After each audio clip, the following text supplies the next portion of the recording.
Hello and welcome to Hanson Aggregates Field at Robert Smith Sports Complex. Today is the home opener for the Boonville Lumberjacks as they will be facing the Oneonta Outlaws. Both the teams have played a game already. Oneonta did win last night while Boonville lost 8-13, but today spirits are high and the Lumberjacks are looking to get in the win column at home for the first time. Evan, how are you feeling about today's game? Feeling pretty good. This should be a good bounce-back game for the Lumberjacks. Hopefully Jonathan Tetzloff can get something going on the mound, but it should be a fun game out there. As you can see, the National Anthem contest, who can stay out there longest, just lost by the Lumberjacks, but hopefully they can go out there and win the real thing. Hopefully not a sign of things to come for Lumberjack fans, but let's get into the starting lineups. On the Boonville side, it'll be Jonathan Tetzloff taking the mound. Batting first will be Will Hill. He's playing center field. In the second spot will be Asher Friedman, the second baseman. Heading third will be Ian Farber. He's the extra hitter today. And the DH spot is Michael Clarkson. He'll be playing first base. Batting fifth is Tanner Ferguson playing third base. Right after him is Elijah Negron. He'll be playing shortstop. Designated hitting today is Wyatt Lassiter. Following him will be Noah Reed in left field, and then Seth Bischoff behind the plate hitting eighth, with Jihad Guy, the Bruton Parker Christian, in right field. As for the Oneonta Outlaws, it'll be Jack Lockwood in right field, Maxwell Bowers in left hitting second, hitting third Chris Florentino in center field, hitting fourth Blake Fortunato at shortstop, fifth will be Fabio Marquez, the DH, the sixth spot Vincent Duffy, the seventh spot Zachary Rao at first. Vincent Duffy will be playing catcher. Augie Maslow at third, and then rounding out the lineup is Stephen Clark playing second. On the mound for the Outlaws is Braden Johnson, the southpaw from Cornell. With that being said, let's get underway here at Hanson Aggregates. Are you guys able to turn the speakers up a little bit? We said they couldn't hear you guys anymore. Last night, the Lumberjacks lost, but Coach Christian Griffin is hoping to put up more zeros on the board. Evan, you know that was one thing the Lumberjacks couldn't really get going, as they were giving up a lot of runs. Can't win games by doing that. So here we are. Let's get underway here for game two. Misses outside is Tetzloff's first pitch. Lumberjacks like that location.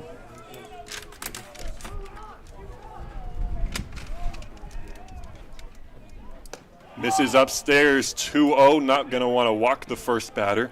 It's pretty chilly today, about 61 degrees with the wind blowing, feels closer to 52. Evan, you think that plays a factor? I think it definitely does, especially with the wind. The way that it's blowing. We watched the BP before the game, and nothing was getting out of the park, even balls that were completely crushed, but it's definitely going to play a factor. As that pitch misses 3-0, here is the 3-0 to Lockwood. That one will catch the zone. Good to see one cross the plate. So Tetzloff gets hits first over 3-1. Still a hitter's count for Jack Lockwood, the right fielder from Grand Rapids Community College. 3-1. Catches the bottom of the zone, says the home plate umpire. Lockwood doesn't like it, but nonetheless will move to 3-2.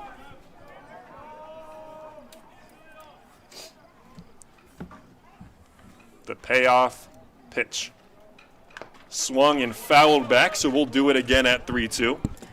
And this is going to be a pretty important batter for Tetzloff, especially going forward. We saw last night when it started coming, it just got out of hand really quickly. If you're Tetzloff, you want to set the tone right here and get this first batter out.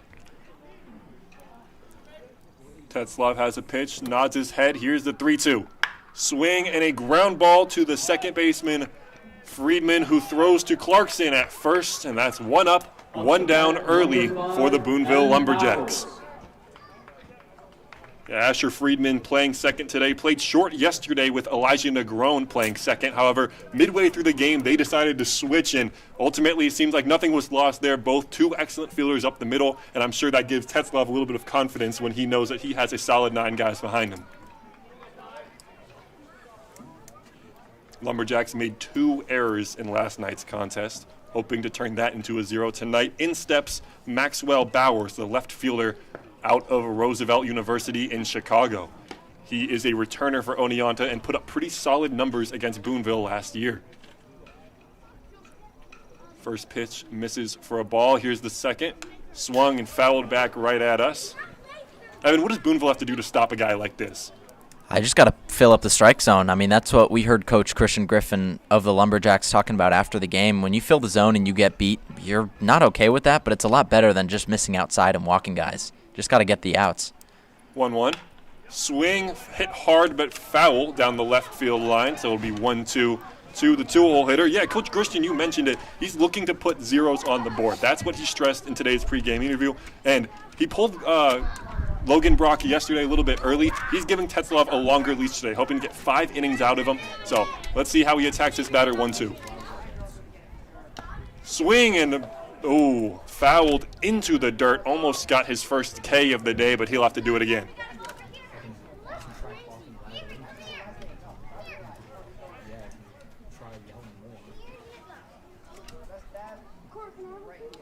Here's the 1-2 again.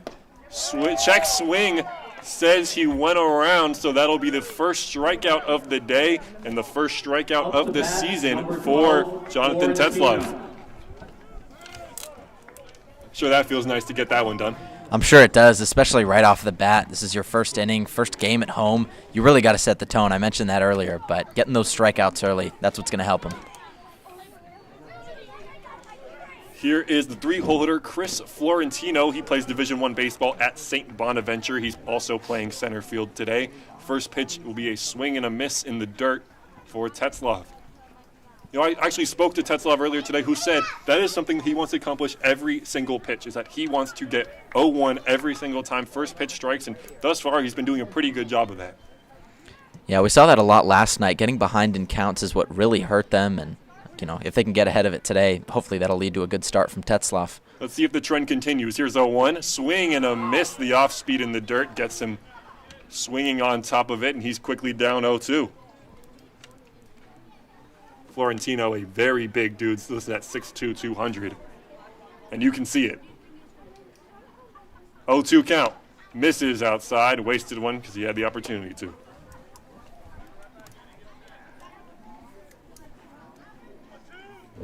Florentino last night only had 1 hit and 3 at-bats, but also drew a walk. Struck out twice. You got to hunt for the strikeout, especially against a guy who's going to swing like him. Here's the 1-2. Swing and a miss. So the Oneonta Outlaws go 1, 2, 3 in the first. Boonville Lumberjacks will take the turn, and we head to the bottom of the first. Due up for the Lumberjacks, Will Hill, Asher Friedman, Ian Farber. We'll see you after the break.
Welcome back to Hanson Aggregates Field. The Lumberjacks had a pretty easy top of the first, something that did not go well for them in last night's game. In the bottom of the first, last night they did put up a 3-spot. Evan, what can they do to continue and replicate that success. Well, you just got to go out and do the same thing. I mean, the one thing they did do last night was get a lot of walks, and it's going to start with this guy, number 7, Will Hill, center fielder. He's your power hitter. If he can get on base, especially an extra base hit, that's the key to winning these games. Yeah, on the mound for Oneonta Outlaws is going to be Braden Johnson. He is a southpaw from Cornell. Got a pretty good GPA. I'm sure I couldn't get in there. He also throws pretty hard. Sits about 90, 91. So Will Hill, he is a Power 4 conference guy, so he sees velocity all the time. Did redshirt at Texas, just took a ball, and he has some pop. Wind is not blowing as it was earlier. Let's see what he can do. Here's the 1-1. Catches the inside part of the plate, dotted from Johnson. That's a pitch that he'll want to go after all night long if he can get it. Yeah, if you're Hill, you just got to stay patient on stuff like this, though. Can't be swinging out of your shoes. Now here's the 1-2. Swing and a miss does just that. The fastball blown by him. Will struck out a few times yesterday, but hoping to get that back on track today. Yeah, and that just might be an experience thing right there. I mean, he didn't get a lot of ABs at Texas this year. He ended up redshirting, actually, with 0 ABs. And, getting up there and swinging at some bad pitches, that's a freshman thing. But he's a great hitter. He has a great swing. We know what he can do. He's just got to put it together here. Here's Asher Friedman out of Alcorn State. He was hitting in the 10 spot yesterday, literally last, as he takes a ball first pitch. But don't let that be a testament to his hitting. He is not the last hitter on the team. Actually, Coach Christian Griffin was using him as the second leadoff, kind of, but today moved him to the 2 spot. I wonder why that is, as he takes a 1-0 strike.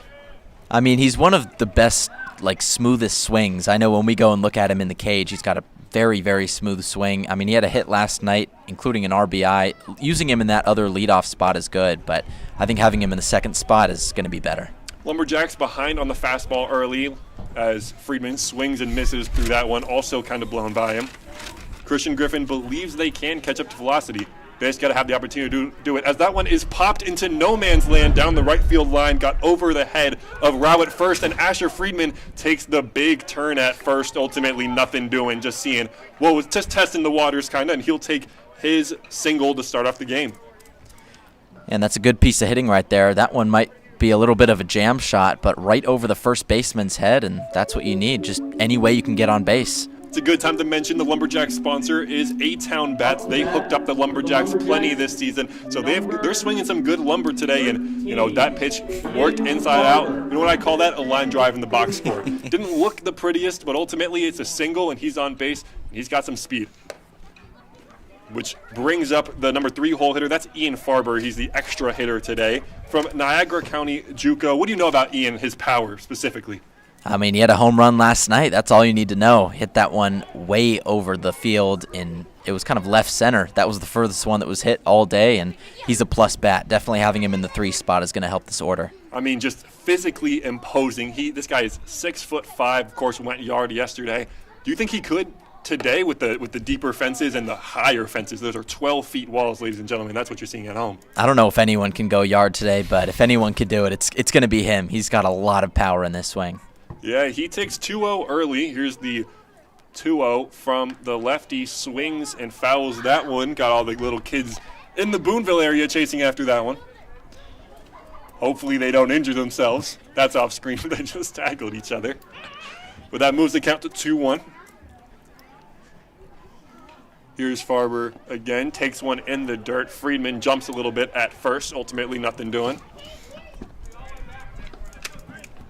Yeah, and Farber was another guy who last night had a walk, and that helped the Lumberjacks get more runs on the board in that 1st and 5th inning. If he can do that again, especially on a 3-1 count, that'll help him win. Hitters count to Farber. Here we go. Just inside. Just catches the inside corner, rather. That'll be strike 2 for Farber. Debuting the home whites for the first time are the Lumberjacks. 3-2. Swing and a miss, gets it by him. So that'll be the 2nd strikeout of the game for Braden Johnson. And it's a pretty good strikeout to have in Ian Farber. That brings up Michael Clarkson from Paris Community College. He's playing first base today. Didn't have the best of nights last night, I can say. Struck out 3 times. As he takes a 1-0 first pitch. Yeah, and he didn't have a great night, but the strikeouts don't tell the full picture. He did walk, he did score a run. He did have a productive night at the plate, especially as a lefty against a lefty. He's going to be a big bat tonight. 1-0 pitch is upstairs for ball 2. Yeah, Clarkson, who's recently engaged, we said this yesterday, is chasing another ring, hopefully grabbing some hardware at the PGCBL as Asher Friedman is almost picked off at first. Lefties have that deceptive move. Friedman going to have to stay tight, and I'm sure that'll help Oneonta from making sure that no Boonville runners are able to grab extra bases today. Yeah, that one was really close. All the Outlaws players in the infield thought that was an out. Here's a 2-0 pitch. Down the middle is what I thought, but it'll be upstairs for ball 3. Yeah, Boonville did not steal any bases. Wyatt Lassiter tried to steal second in last night's contest, was gunned down, unfortunately. I wonder how aggressive Coach Christian Griffin will be today. 3-0 green light swing and fouled into the dirt. Interesting one there. I don't know if I would have given him the green light, especially a guy, like you said last night, who struck out 3 times. Just take the walk here. Yeah, they believe in his power. Currently an uncommitted JUCO, will be hopping in the portal to see what is thrown at him. He's looking to have an impressive summer. And opportunity like this, 3-1, as he fouls that one down the third base line. You know, that's why guys come to the PGCBL. They believe that they can play at the higher level or just want to get some extra reps, or maybe was recruited by a coach. Right here, Clarkson, he thinks that he can play at a higher level. From what I've seen, I think he can too, but just been a bit of a rough start for him early. But let's see if he can swap that around right here. Here's the 3-2. Yes, he did go around, says the home plate umpire, as I'm sure anybody in the stands here could tell. So despite a single from Asher Friedman, the Lumberjacks leave empty-handed here in the bottom of the first. We are headed to the top of the second. You're listening to the Lumberjack Radio Network. We'll see you in a bit.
Welcome back to the top of the second. Still 0-0 after a first. Pitchers are working early. Evan, you think that trend will continue?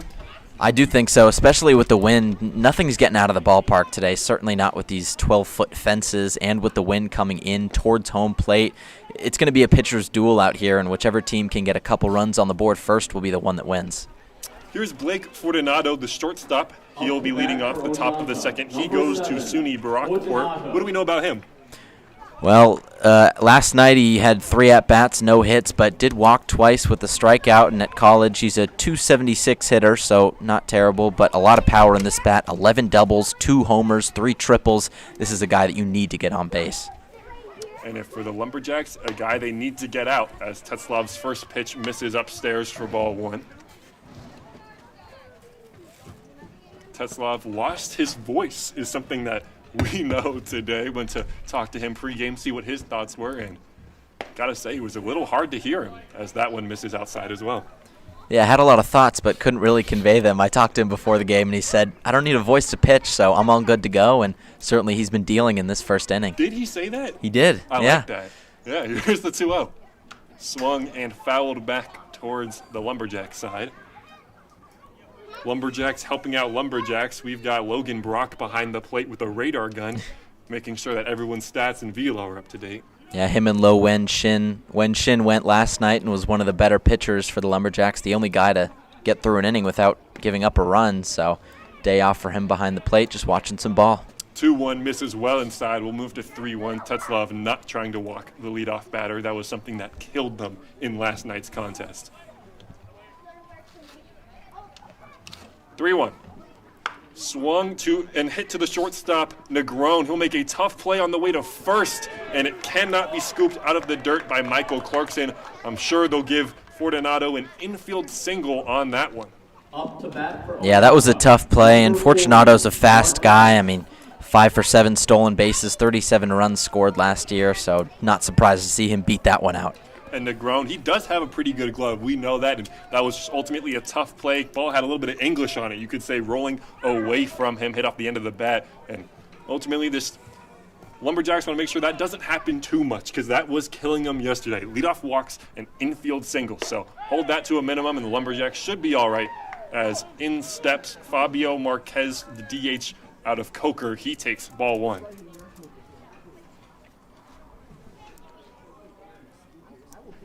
1-0. Swung, broken bat, skied toward Negron. He is under it, and he will make the catch. So that's back-to-back baseballs hit in his direction. And he'll be able to make a play on the second one. 1 out here in the top of the second. And Vincent Duffy, the catcher, at the plate now. Last night we saw it with Jacob Young and Joe Crenshaw, the 2 catchers. They were a huge part of the matchup, especially with all the balls in the dirt. But at the plate, too, Jacob Young got hit and actually had to exit the game. We'll see what can happen here tonight. As he takes ball 1. Yeah, Duffy out of Seton Hall University hit 154 with them in limited at-bats. And you got to wonder if maybe that's why Bischoff is behind the plate today instead of Young. Young had a pretty good defensive day behind the dish, but, you know, he got hit in the hand, had to be removed from the game, and there was a little bit of swelling on that hand post-game. He should be all right. I think he'll probably play in the next game, but just a day of caution maybe from head coach Christian Griffin. Yeah, it's a long day. Let him rest for a little bit. We'll see how Griffin wants to play it. Runner goes, but it's a fly ball to left field, which is caught. They will try and back pick him at first, and that is exactly what they will do. So the Lumberjacks get a little bit of luck from a hit and run gone wrong. That was Noah Reed in left who made the play, and they doubled him up. So the double play gets the Lumberjacks out of the inning unscathed. We'll head to the bottom of the second.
Welcome to Hanson Aggregates Field. It's the bottom of the second inning. No teams have scored yet. The Lumberjacks just got a little bit of luck on a hit and run gone wrong, and we are headed to the bottom of the second. Hitting first is Tanner Ferguson, the third baseman out of Mount Olive University. He played yesterday as well. First pitch is in the dirt. He'll spit on that one. Yeah, Ferguson was one of the better players last night. 4 at-bats. He had 3 hits, 2 RBIs, and a run scored. So certainly looking to be effective again. The 1-0 pitch is hits Ferguson on the bottom of the foot, so he will get a free pass to first base. I thought that hit the backstop. But the Lumberjacks will take that for sure, and for his 5th at-bat, he's on base for the 4th time. That brings up Elijah Negron. He's playing shortstop today out of the University of Maryland Eastern Shore. He also was in the starting lineup yesterday. First pitch, taken outside. Yeah, Negron's impact yesterday was more on the defensive side over at second and short in those middle infield spots, certainly making an impact until the wind and rain tore that whole game down. Yeah, a little fun fact about Negron as he takes ball 2 is he plays for a school called University of Maryland Eastern Shore. And that was the team, if anyone remembers, back in 2024, that lost 55 straight games. 2-0, misses outside, 3-0. And he was on the team, actually, that won a game in the 2025 season. Well, I spoke to him pregame about that and that experience, and he said that it was an incredible day when he got to get that first win. Of course, he wasn't on the team that lost 48 straight the season prior, as he'll take 4 straight to walk. But he was on the team that actually won a game, and he said it was an incredible experience. The entire campus loved it. It was a great day for him. And ever since then, he thinks that his team can compete with the top teams out there in Division I baseball. Yeah, talk about a leap of faith going to a team that hasn't won in 50 games, but certainly made the most of it and had a good year last year. 244 average doesn't tell the whole story, but a couple extra base hits. I think he'll look to add to that this summer. Undoubtedly. That brings up Wyatt Lassiter, who is DHing today. Last night in the Boonville Lumberjacks versus the Diamond Dogs game, he had an incredible catch out in left field. I guess they're giving him a little bit of a rest on the legs today, but he hit a triple in last night's contest. Wonder if he has another one in him. As Johnson steps off.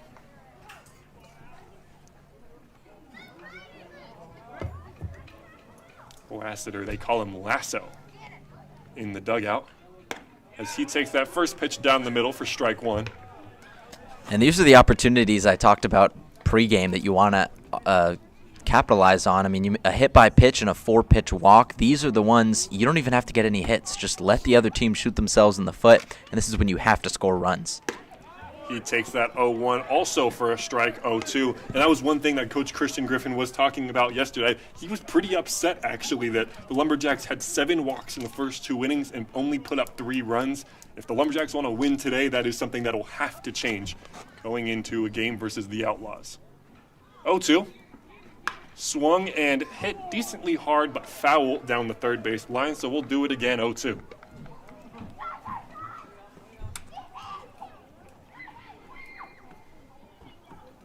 Runners will have to go back to their respective bases.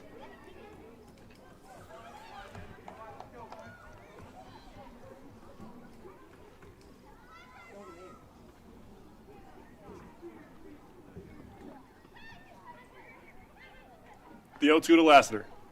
Off speed misses way high, so he'll take that one for a ball, 1-2. And Lassiter was good last night. 4 ABs, 2 hits. The one little spur in his performance was a double play that he grounded into, which he'll have to avoid right here. Yeah, hit it hard, just hit it right at someone. Here's that 1-2. Misses outside, it'll be 2-2. And another interesting thing about this team is head coach Christian Griffin, who also operates as the third base coach. He's very vocal down that third base line. He was talking to us on the broadcast all night last night, and he's certainly a presence down there. Definitely one that will stick up for his guys. 2-2 is skied into center field. Moving back is Florentino. He'll make a play on it in right center field, but tagging to third is Tanner Ferguson, so we'll have runners on the corners with 1 out. And you mentioned it, Coach Christian Griffin. One thing, you said he's very vocal. When the umpire makes a call he doesn't like, he is very vocal. We learned that yesterday. Almost got himself ejected, was ready to be ejected. So puts a little bit of pressure on Blue behind the plate to make sure you're getting the right call. As that brings up Noah Reed, the left fielder from North Central Texas Community College. He's looking to drive in a pair here. And he does get at least one, as that one is lined into right center field. It'll get all the way to the wall. Scoring is Ferguson. Rounding third is Negron. He'll be in to score. And Noah Reed is into second, standing with a 2 RBI double. They'll take that. Definitely. Number 27. Especially one that gets to the wall like that and gets tied up. I mean, we saw pregame, there are a ton of balls going into that alley and getting stuck on some of the banners out there, providing a competitive advantage. I mean, both teams got to play on the same field, but that's certainly one that you'll take right there. Well, that brings up Seth Bischoff getting the start for the first time today. Bischoff actually did get a single at-bat yesterday. Granted, it wasn't under fantastic circumstances, as he pinch hit for Jacob Young when he got hurt, saw one pitch, and it was for strike 3 down the middle. So he's looking to get his first hit today of the season as he takes ball 1 upstairs.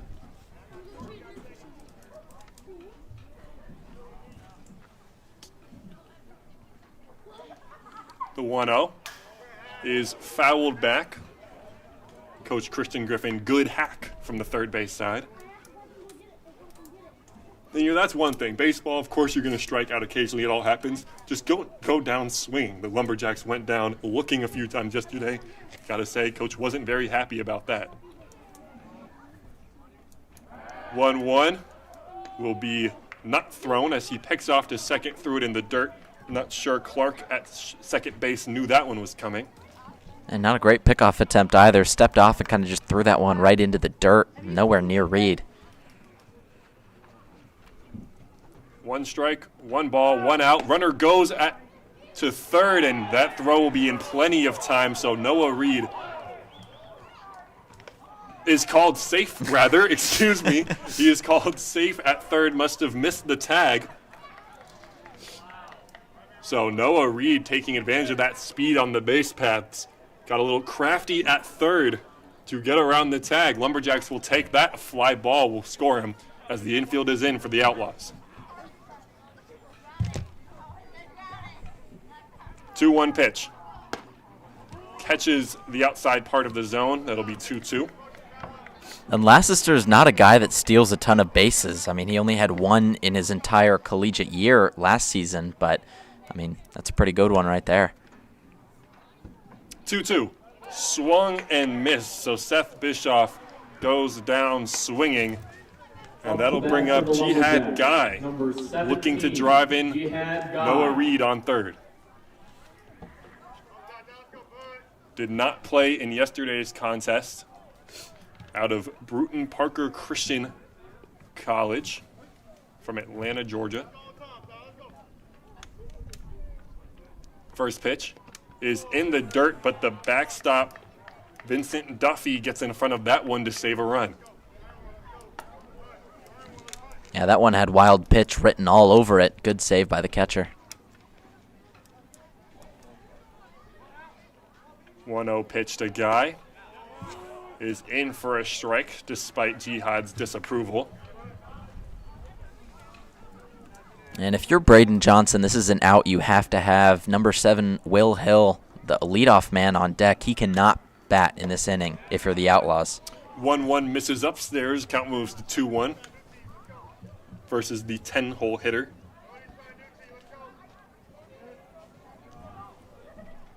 Reed on third, takes his lead. 2-1. Swung and lined into the dugout almost. It'll go foul down the first base line, and we'll do it again at 2-2.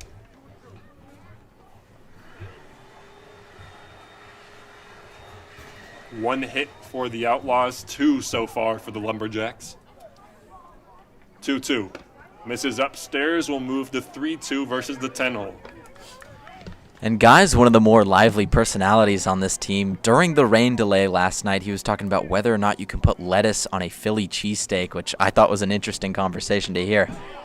Takes 3-2 down the middle for strike 3, but the Lumberjacks a pretty successful inning off the bat of Noah Reed. That 2 RBI double gives the Lumberjacks a 2-0 lead. We head to the top of the third. We'll see you after the break.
Welcome back to Hanson Aggregates Field here in Boonville, New York. It's the top of the third, and the Lumberjacks lead 2-0 thanks to a double from Noah Reed. In steps Zachary Rao, the first baseman from SUNY Oneonta. He's looking to do some damage for the Outlaws. Tetzlaff delivers upstairs for ball one.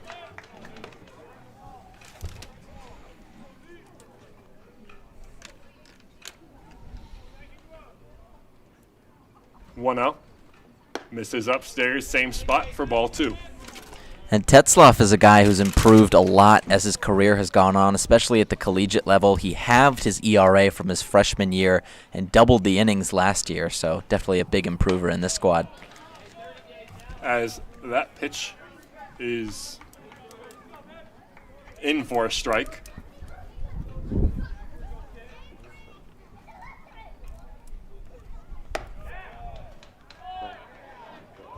Never mind. They're calling that one ball four right there. So Up to bat for Oneonta. Rao will Number take a 46, four-pitch walk to Maslow. start the top of the third. Augie Maslow steps in. He's playing third base tonight and goes to St. Joseph's University.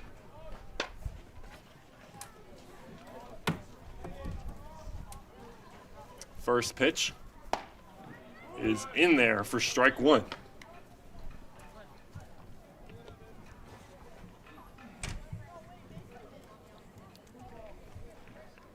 Tetzlaff, 6'2", 200 with a 5.6 ERA last year. As that one is popped up into no man's land, nobody will get there. Will Hill picks it up, but that'll be a jam shot single for Augie Maslow. And just like that, 2 on for the Outlaws here in the top of the third.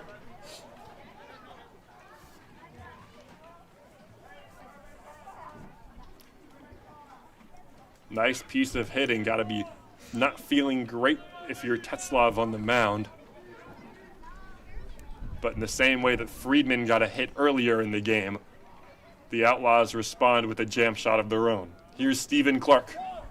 Shows bunt, pulls it back. Throw goes to third to catch the stealing Maslow, but in the same way that Noah Reed was called safe when he stole third, Maslow also gets the safe sign from the umpires.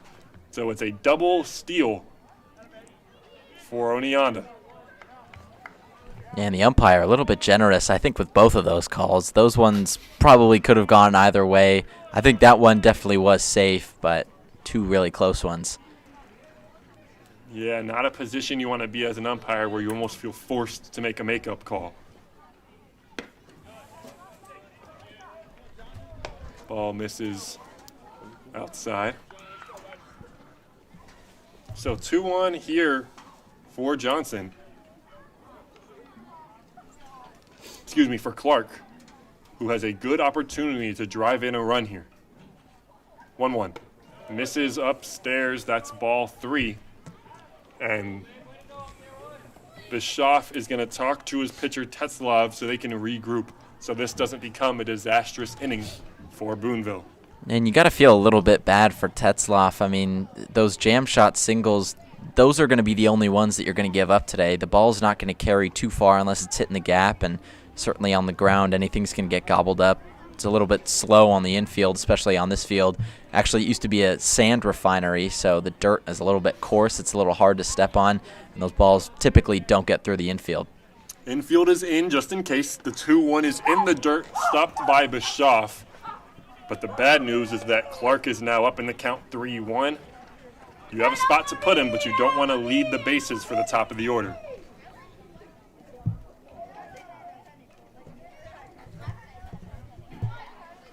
Tetzlaff gets the signal. Pauses, delivers. 3-1, swung on and fouled down the line. 3-2. It's a great scoring opportunity for Oneonta. Depends if you can get an out here. Steps off, got to regroup. Again, infield is in. Anything on the ground, there could be a play at the plate. If Rao at third is feeling aggressive. 3-2. Swing and a miss. Tetzlaff, that's a major out for him. Goes to the off-speed pitch and gets Clark way out in front on that one. Infield will stay in as we head to the top of the order, Jack Lockwood, with a good RBI opportunity. And with Tetzlaff faltering a little bit in this inning, this is where the analytics kind of come into it. Second time around the order, you're going to want to see, can the guys be as effective, especially the top of the order hitters going against Tetzlaff. They've already seen what he's got, but he's got to go out there. Runners on second and third situation, only one out. He's got a deal if he wants to get out of it. I guess that first pitch by Lockwood swings and misses. Down 0-1. Swing and a miss on the second one as well. Goes to the fastball right there. Lockwood, a lefty, more likely to pull the ball here. Not ideal for the Lumberjacks if that is the case, but on the right side of the infield is Clarkson and Asher Friedman. Both have pretty strong arms. If there's a play at the plate, but there won't be this at bat as Lockwood sees 3 pitches, swings and misses at all 3. He'll go down on strikes, and that brings up Maxwell Bowers, hoping to not leave these 2 runners stranded for Oneonta. And that's a huge strikeout for Tetzlaff. I mean, to get out of this jam with 2 straight strikeouts, he's not out of the woods yet, but just to get those 2 big outs without having the runners move at all, big performance.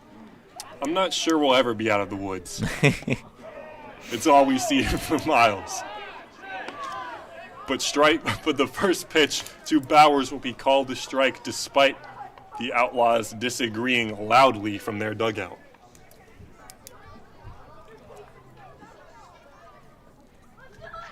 Runner on second and third. Here's the 0-1. Swing and a miss. That's 7 straight strikes for Tetzlaff. Rao on third, Maslow on second. Bowers at the bat. And Bowers a strikeout victim in his first plate appearance. Can Tetzlaff get out of it? Misses outside, 1-2, we'll have to do it again. Tetzlaff, I'm not sure if emotional is the right word, but I'm sure if he gets out of this, we'll see him fired up on the way back to the dugout. Likewise, if Bowers gets a hit, we'll see the same thing on the base paths.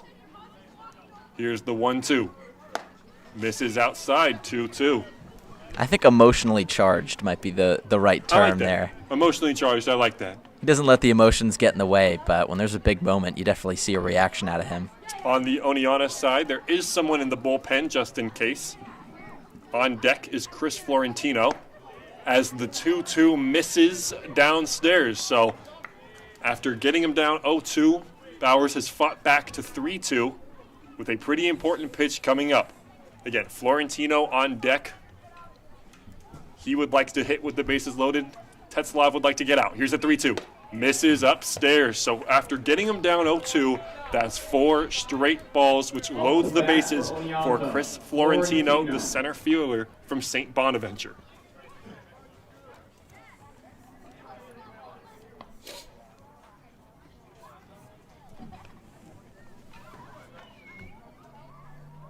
That's Bowers on first, Maslow on second, Rao on third. Tetzlaff's first pitch. Misses upstairs, 1-0. You don't have anywhere to put him.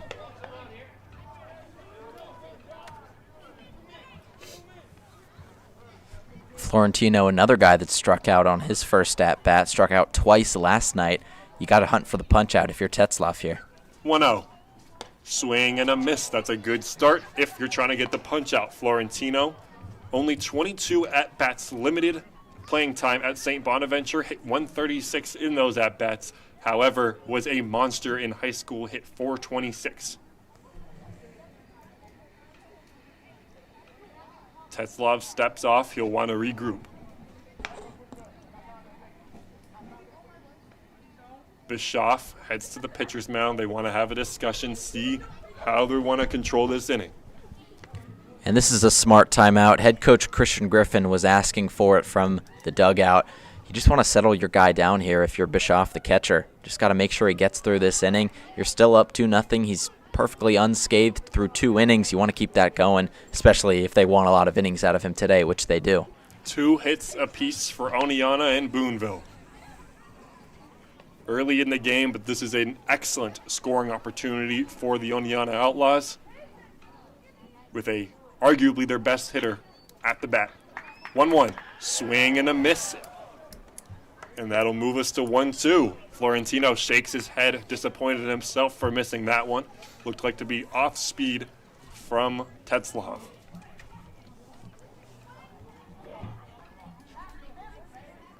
One ball, 2 strikes, 2 outs, bases loaded here in the top of the third. 1-2. In the dirt, blocked by Bischoff. Runners cannot advance. 2-2. On deck for the Outlaws is Blake Fortunato. He singled in his first at-bat. It was a jam shot to the shortstop Negron. Lumberjacks might take a jam shot here if it's in play. Here's the 2-2. Swing and fouled back towards the backstop. We'll do it again. Again, Tetzlaff has a long leash per Coach Christian Griffin, so no matter what happens here, he'll stay out there as there is no action in the Boonville bullpen.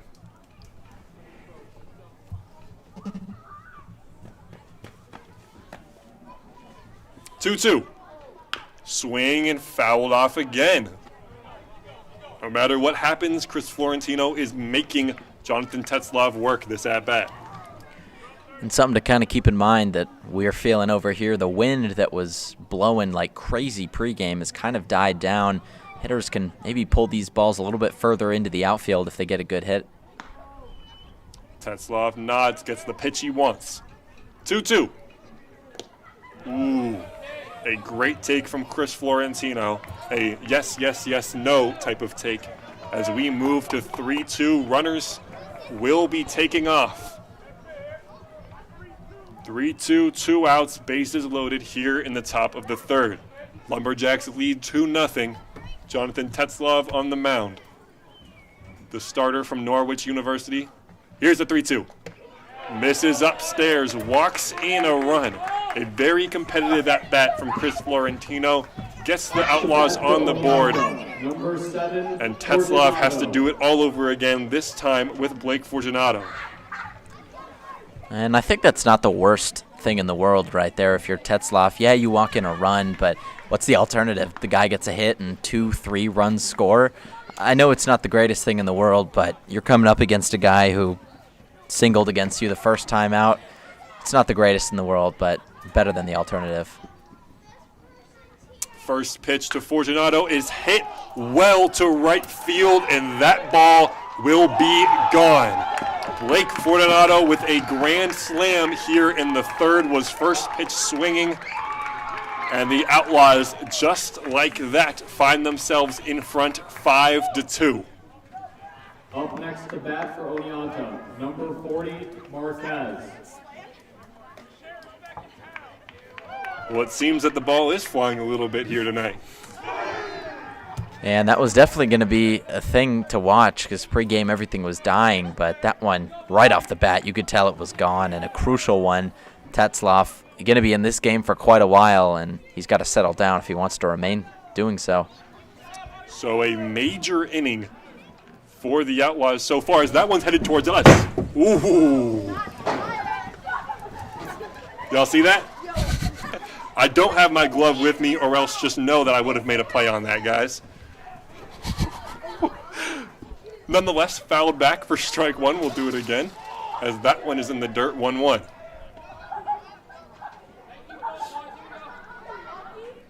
Yeah, so Tetzlaff was 1 pitch away from getting out of the inning unscathed. Instead, there's a 5 spot. 1-1, misses inside, 2-1. You know, even though his arm might feel fine, he might feel healthy, psychologically, giving up a 5 spot just like that might mess with him a little bit. He's got to make sure he doesn't lose Fabio Marquez right here. 2-1. Swung and grounded to the left side. Ferguson is there, throws to first. Plenty of time to get the runner. But the damage was done. Oneonta puts up 5 runs Here in the top of the third by way of a grand slam from the shortstop Blake Fortunato. The Lumberjacks look to respond in the bottom of the third. We'll see you after the break.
Here we are in the top of the third. Leading off for the Lumberjacks is Will Hill, who is now looking to dig themselves out of a hole. Lumberjacks down 5-2, and, well, starts with Will Hill right here. Misses outside is Braden Johnson's first pitch, who now, instead of being down 2 runs, has 3 extra runs of insurance. I'm sure he's feeling great, as the 1-0 pitch to Will Hill is in the dirt. Yeah, if you're Braden Johnson, there's nothing better than coming back out to the mound with 5 runs scored for your team. Gives you a little bit of calming presence, and especially against the top of the order. 2-0 misses upstairs, so Will Hill is quickly up 3-0 in the count. Leadoff walk is pretty much all the Lumberjacks could ask for right now. Lumberjacks put up a 5-spot last night as Will Hill takes a fastball for a strike. They put up a 5-spot last night against the Mohawk Valley Diamond Dogs. So this is a team that can put up multiple runs in an inning and could respond if they're able to, as Will Hill fouls off the 3-1 offering. Clearly susceptible to giving up a 5-spot as well. But as Coach Christian Griffin said, they'll just look to keep putting up zeros. 3-2 misses upstairs, leadoff walk for Will Hill. Bringing up Asher Friedman, who singled in his first at-bat. Asher Friedman. He comes from Alcorn State, the HBCU down south.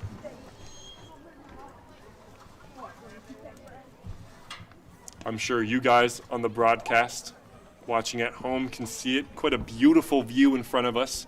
Trees are lit gold by the sun going down as Friedman shows bunt, but fouls it.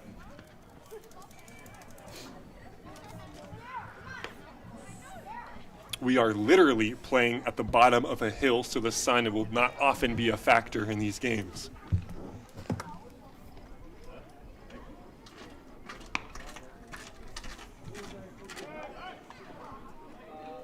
Pick off to first base to check on Will Hill, but he's not going anywhere. And Friedman, you saw the chip shot single earlier. That's how he affects these games. Not really a home run hitter, didn't have any last season, but those singles and the bunts, getting on base effectively is how he gets in the game. Shows bunt yet again, but pulls back in plenty of time. Yeah, Friedman is a guy who doesn't strike out much. He did strike out yesterday, however, but one thing about him is he limits those and he will put the ball in play as often as possible. Back goes Will Hill as checks on him again. And Will Hill, not the biggest base stealer. We saw him go last night once. I think it was off of a foul ball, but he's more of a big guy. I don't think he's going to be stealing. Well, he does, as you say that, and he will be in there for the first stolen base of the season for him, as well as the first stolen base for the Lumberjacks. Well, commentator's curse. There you go. One thing Coach Christian Griffin said is that he has Will Hill on the leadoff spot for multiple reasons. One, because he might be the best hitter on the team and he wants him to get as many ABs as possible. But 2, if he gets on base, he can turn a walk into a double just like right now, as Asher Friedman takes the 2-1 upstairs for ball 3. Yeah, Will Hill listed as 175 pounds No way. officially on his college website, but there's just no chance that he's that small. I think we're looking at 205 for a guy like him. Minimum. 3-1. Ooh, Friedman walking to first as if that would be ball 4, that the home plate umpire will keep him right back in the batter's box, 3-2. What do you think about that? Would you sell a call on a 3-0 pitch or a 3-ball pitch, or do you wait for the umpire? No, I think you got to wait for the umpire, 100%. But selling it means you know it was a ball.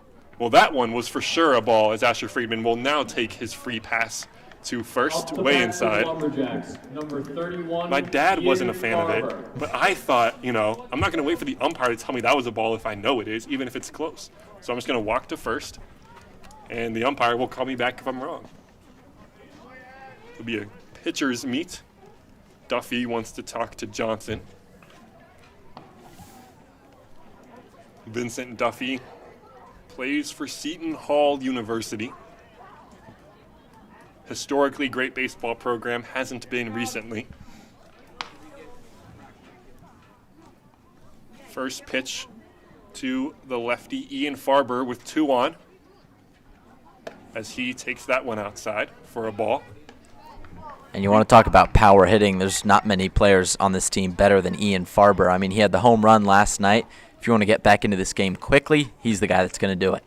It was a lefty who went yard for the Outlaws in Fortunato. A lefty, the only lefty at the plate for the Lumberjacks, is Farber. Lefty crime, however, as Braden Johnson is on the mound. Yet there is some action in the Outlaws bullpen if things go south for the southpaw, as the 1-1 pitch misses inside for ball 2.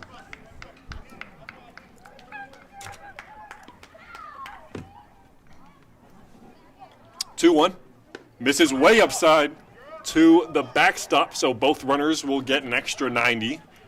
And just like that, the double play option is erased, and there are 2 ducks on the pond, both in scoring position. That's Will Hill on third, Asher Friedman on second. 3 balls, 1 strike to number 31 at the plate. 3-1, misses upstairs. So, 3 straight walks for the Lumberjacks, who now find the bases juiced for their cleanup hitter, Michael Clarkson. Thinking about that new Michael Jackson movie that just came out? It was pretty good. I've seen it twice, actually. I actually haven't seen it. Really? I meant to get down there to go see it. But we might have to go to the movie theater that's within 50 miles of Boonville, New York, and go see it. Michael Clarkson, both games I've seen him so far, he was the first one here. Likes to get extra work in the cage. And now would be a good time to display that extra work.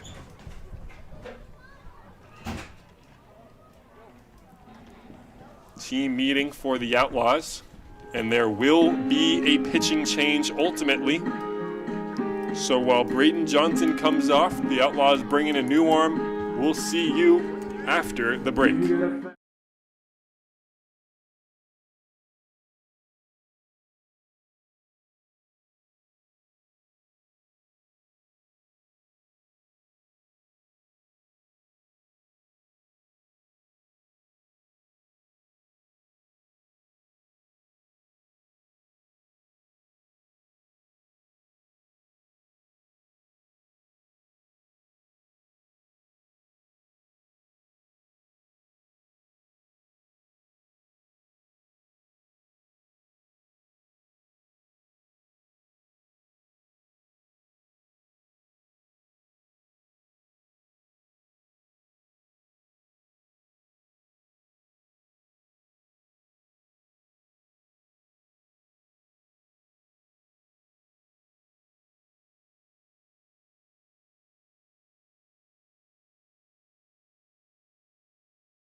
Welcome back to Hanson Aggregates Field here in Boonville, New York.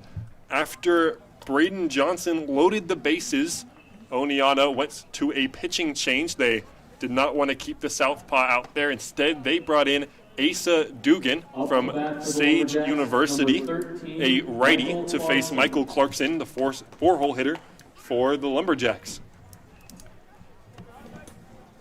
Evan, what do we know about Asa Dugan?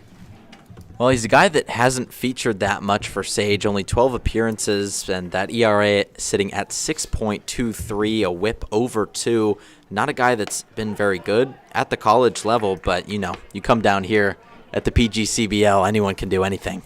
Yeah, 19 strikeouts in those 21.2 innings pitched at Sage. That first pitch against Clarkson is going to be in there for a strike. Second one will be as well, fouled down the line. You know, he's shown some velocity, sits about in low 90s, high 80s occasionally. Comes out of the bullpen here and is quickly up 0-2. As the 0-2 pitch is fouled down the line, we'll do it again. Lumberjacks have to score here. You know, plenty of baseball left to be played, but in the same way that we were discussing the Outlaws' potential scoring situation, well, they absolutely capitalized on that right there. Lumberjacks have Clarkson, Ferguson, Negron as the next three. As that one is a curveball that is hung, Clarkson can't hold back on it and fouls it down the line.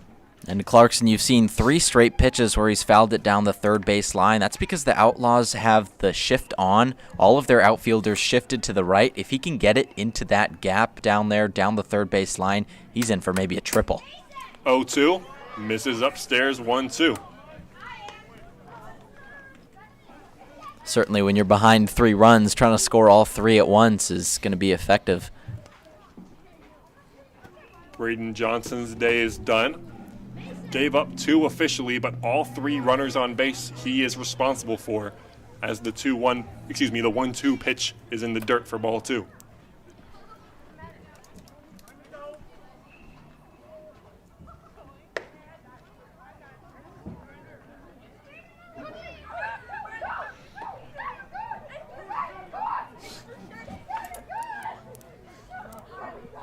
Clarkson digs in.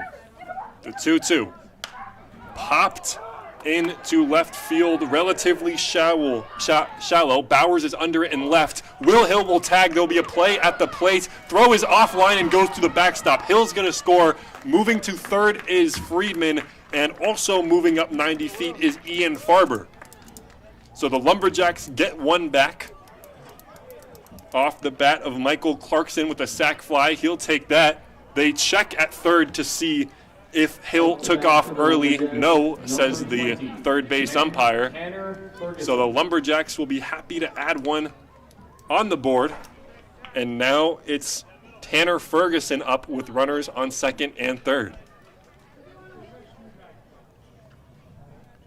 Ferguson has got on 4 times in 5 at-bats, 3 hits, 1 walk. First base is open if they want to avoid him. First pitch misses upstairs.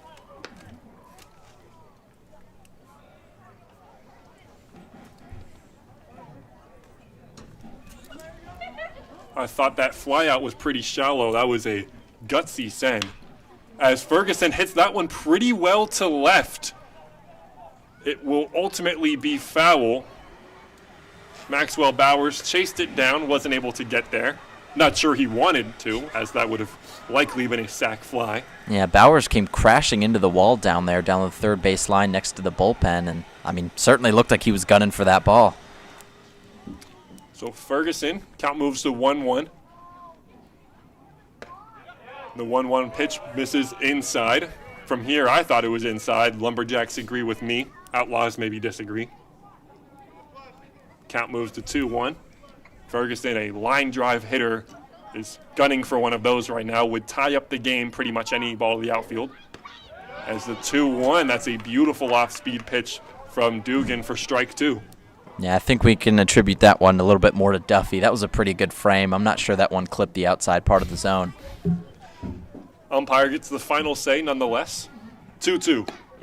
Misses a little bit further outside than the previous one. Tries to hit the same spot. It'll go to 3-2.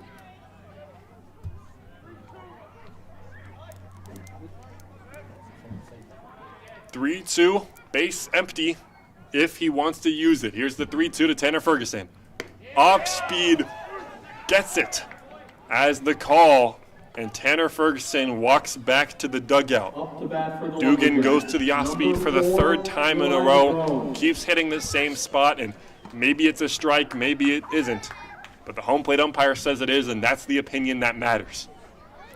So it's 5-3 here in the bottom of the third. It'll be Elijah Negron with the tall task of getting in these last two runners. First pitch, misses outside, goes to the fastball.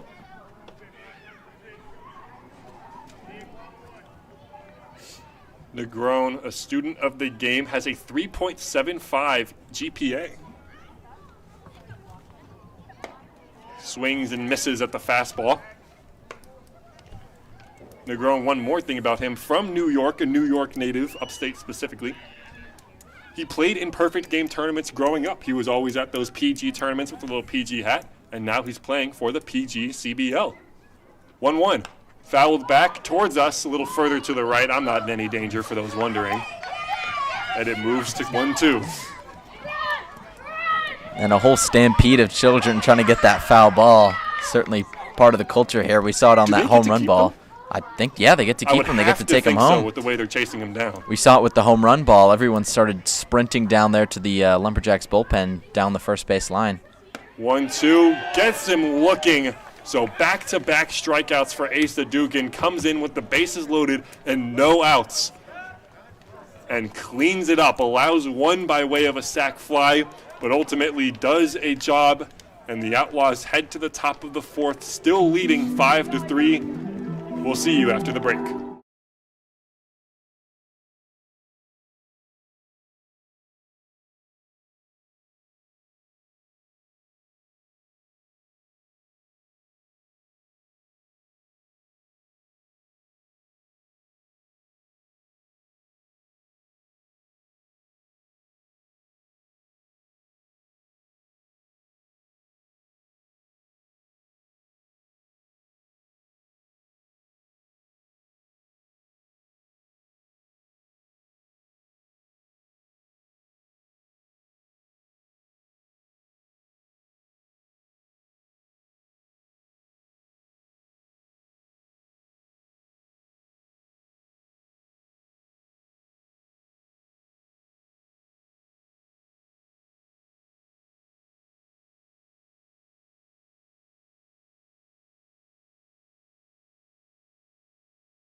Welcome back to Hanson Aggregates Field. It's the top of the fourth with the Lumberjacks trailing the Oneonta Outlaws, currently 5-3.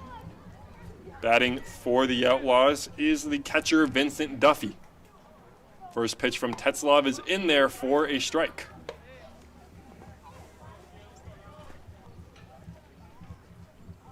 Back-to-back eventful innings, as seen in the scoreboard, as Duffy flies one out to left field. To the warning track is Noah Reed, who falls down while making a play on it, but he catches it, so that'll be the first out here in the top of the fourth.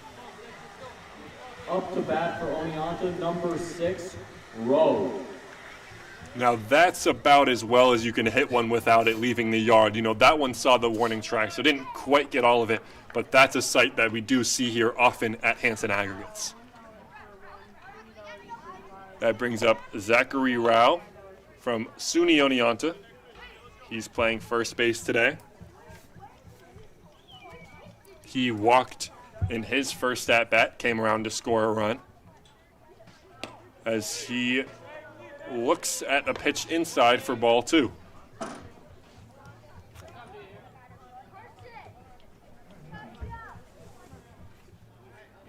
The 2-0 pitch.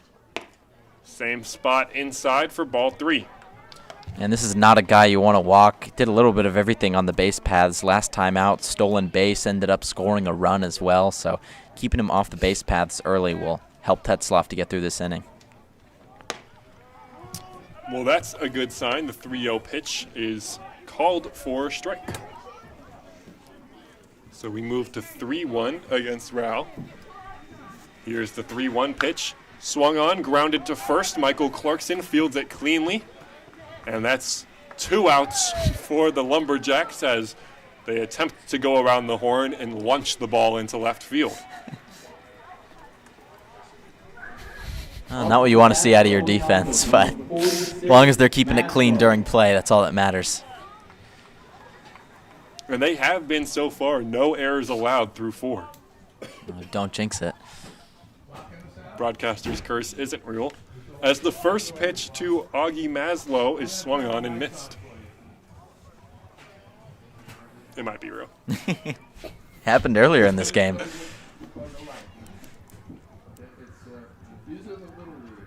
0-1 to Maslow. Curveball is in there for a strike that has landed very well from Tetzloff. Yeah, and that's a beautiful pitch. A lot of break on that one. You don't really see a lot of those high arcing breaking pitches from D2 guys, but Tetzloff has a really nice curveball. 0-2, misses high upstairs. 1-2 count.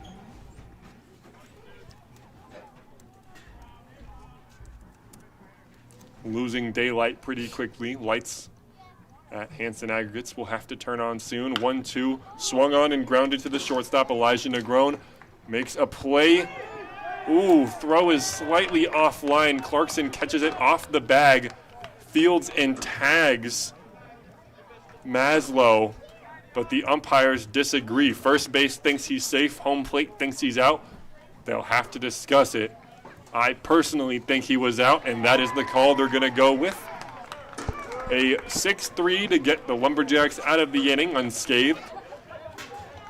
So the Lumberjacks trail still. Oneonta has 5, Lumberjacks has 3. I'm Brady Foxwell. My partner Evan Simbita will be taking you guys the rest of the way. We'll see you after the break.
Welcome back to Robert Smith Sports Complex. I'm Evan Simbita alongside Brady Foxwell for this opening day matchup of the Boonville Lumberjacks and the Oneonta Outlaws.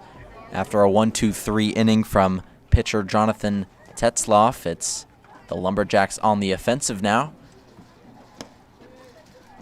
Wyatt Lassiter watches ball 1. Yeah, Asa Dugan still out on the mound for the Outlaws. He had a very successful outing. Those last 3 batters got him down quickly. That one up high for ball number 2. Lassiter, the University of Mount Olive designated hitter, hits this one deep into left field, ranging back on it, looking up. And making the catch on the warning track is Bowers. And that one, another one that we saw, we mentioned it earlier, going into this night sky. These balls are dying. Yeah, well, except for Fortunato a little bit earlier today, but and that is unlucky. He felt that he got all of that one. You know, didn't quite pimp it, but that's got to hurt seeing that one die at the track. Left fielder Noah Reed at the plate now. Watches as that one clips the top of the zone, 0-1 the count. Reed, the North Central Texas College player, that's D1 JUCO. Chops this one to the pitcher's mound, fielded by Dugan and thrown quickly over to first. Throws off the bag, and they say he's safe. They'll say the first baseman, Roa, stepped off the bag, and that one's got to be an error. Yeah, they don't like that very much. Up to bat for the Lumberjacks.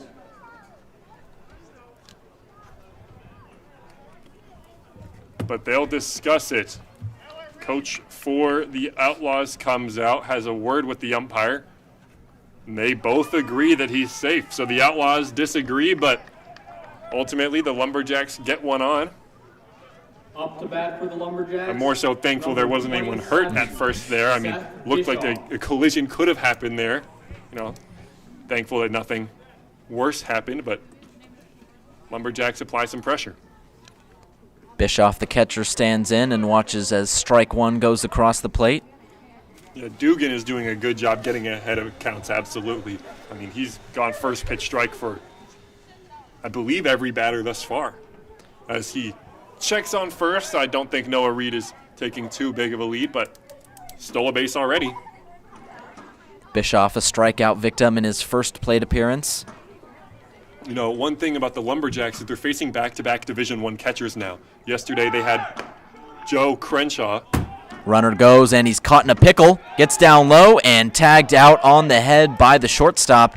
And an unfortunate one there by Noah Reed. Not sure what he was doing.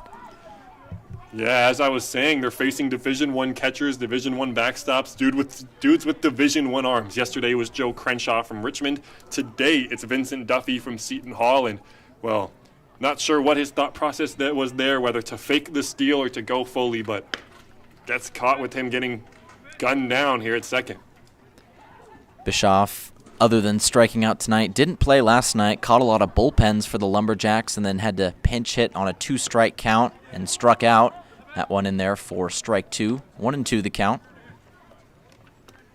At the collegiate level, plays at Grand Rapids Community College. National Junior College Association D2, batted 188 at Grand Rapids. Swings and misses on that one, and a strikeout for Dugan. Another one for him tonight, and that will end the inning. Lumberjacks can't find a run, still trail 5-3 in the bottom of the fourth. We'll take you to the top of the fifth after this quick break.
Welcome back to Hanson Aggregates Field here at Robert Smith Sports Complex. Lumberjacks trailing by a pair. It's 5-3, top of the fifth.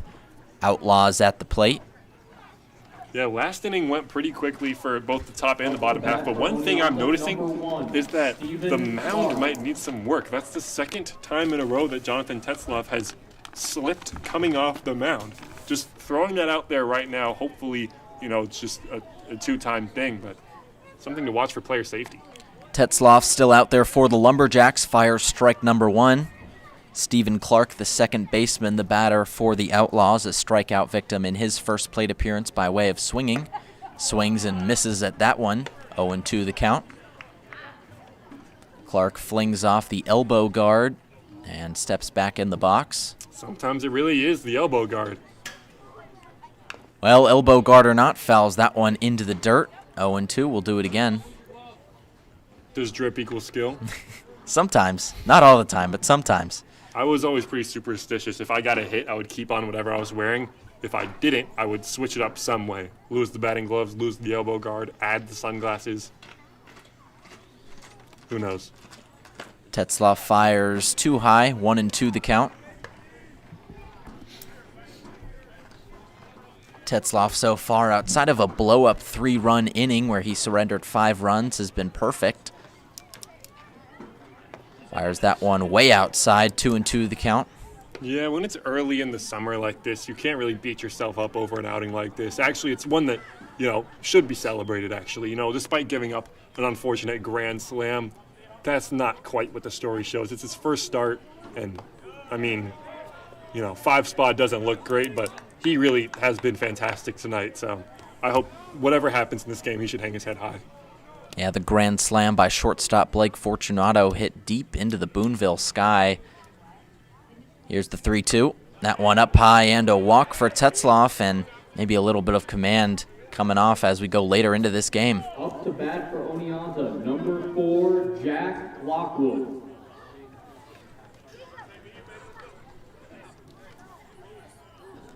Four walks on the day for Tetzlaff. Only 3 hits surrendered, however. None of those to Jack Lockwood, who struck out in his last plate appearance and was a ground-out victim in his first. This one way outside for ball number 1. Yeah, back to the top of the order, and Lockwood plays for Grand Rapids Community College. Likewise, Seth Bischoff on the Lumberjack side also plays for Grand Rapids. Grounder to the first baseman of Clarkson, makes the throw to second, but there will be no throw back to first. Good cover by the pitcher Tetzlaff, but just one of fielder's choice on that one. Up to bat for Oneonta, number 5, Maxwell. Yeah, it's a nice play by Clarkson at first. He's seen a bit of action here tonight on that right side of the field. Unable to turn 2 there, but there really was no chance. He would have had to have been perfect there, and I'm sure they'll take 1 right there in a transfer of runners. Maxwell Bowers, the left fielder out of Roosevelt University, the batter. Watches that one go way outside for ball number 1. Bischoff, for a guy who didn't play catcher at all last night, he's been pretty good behind the dish, especially stopping those balls in the dirt. Well, they have him in the bullpen catching, so he's still getting those reps no matter what. Check back at the runner is not in time. It's just that these reps are now in game speed. Bauer struck out in his first plate appearance, walked in his second. Awaits the 1-0 pitch. That one outside for ball number 2. And Tetzlaff was pretty good to start this game. 2 strikeouts in the first inning, and that command has dropped off a little bit here to start this top of the 5th. Head coach Christian Griffin did say he wants 6 out of Tetzlaff today, but if things get ugly, might have to pull him early. I don't know that he has the luxury to pull him early, actually, because, the Lumberjacks, they still have a few players arriving, and yesterday they had to go deep into the bullpen, so, they have a few arms ready to go, but pretty much no matter what, Tetzlaff has to go 6 almost is kind of the vibe I got when I spoke to Coach Christian Griffin earlier today, and that he has to be careful with how he manages his arms. He's going to want Tetzlaff as long as possible. He has Devon Abaga coming out of the bullpen if necessary. Other than that, he might have Tyson Harmon to close, but he's not sure what he's going to do with the pitchers. He just has to play it inning by inning to see how he wants to manage this game. We can see Abaga warming up in the bullpen down there. Pitched last night. actually got the loss, was factored with that decision, even though he didn't allow any runs, just happened to be the last guy in the game before the rain delay. Runner goes, throw over by Bischoff is not in time and into the outfield, picked up by Will Hill, but the runner does not advance past second base. You know, what I like out of Asher Friedman right there is you get right on top of the runner at second and pretend you have the ball. Maybe even block his line of sight so he can't see that the ball is all the way in center field right there. Potentially just saved a base, and something that won't go in the stat sheet.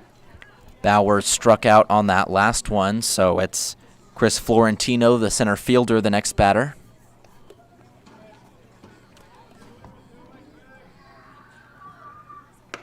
That curveball in there for strike one. Jack Lockwood, the runner at second, checked up on by Tetzloff.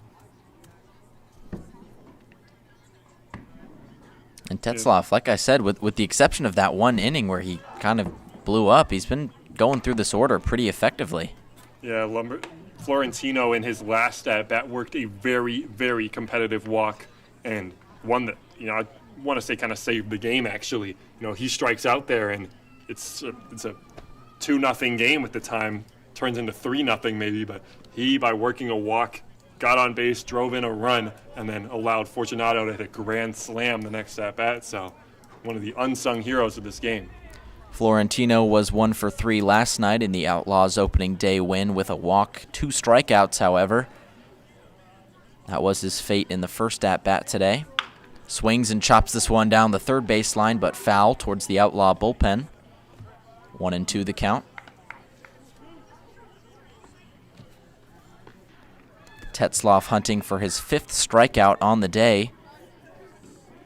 The Division II right-hander has been very effective so far.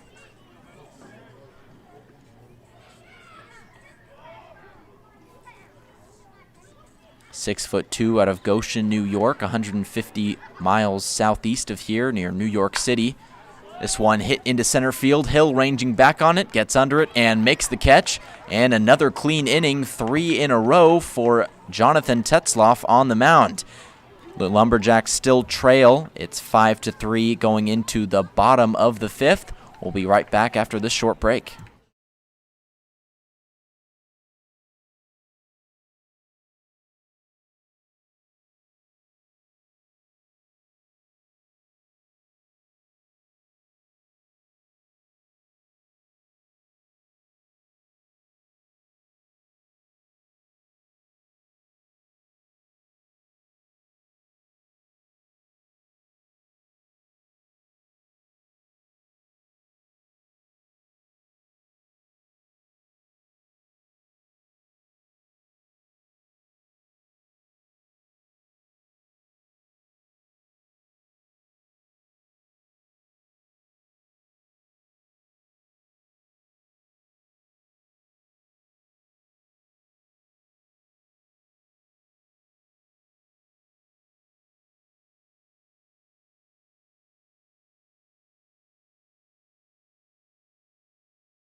Welcome back to Dr. Robert Smith Sports Complex. Boonville trailing by 2 runs, trying to get back into this game. 9-hole hitter Jihad Guy watches a ball go. 1-0 the count.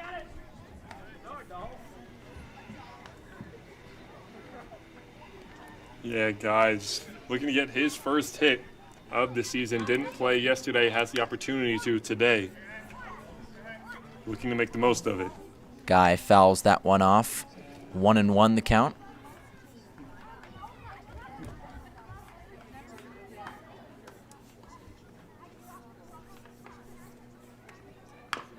Chopped down the third base line.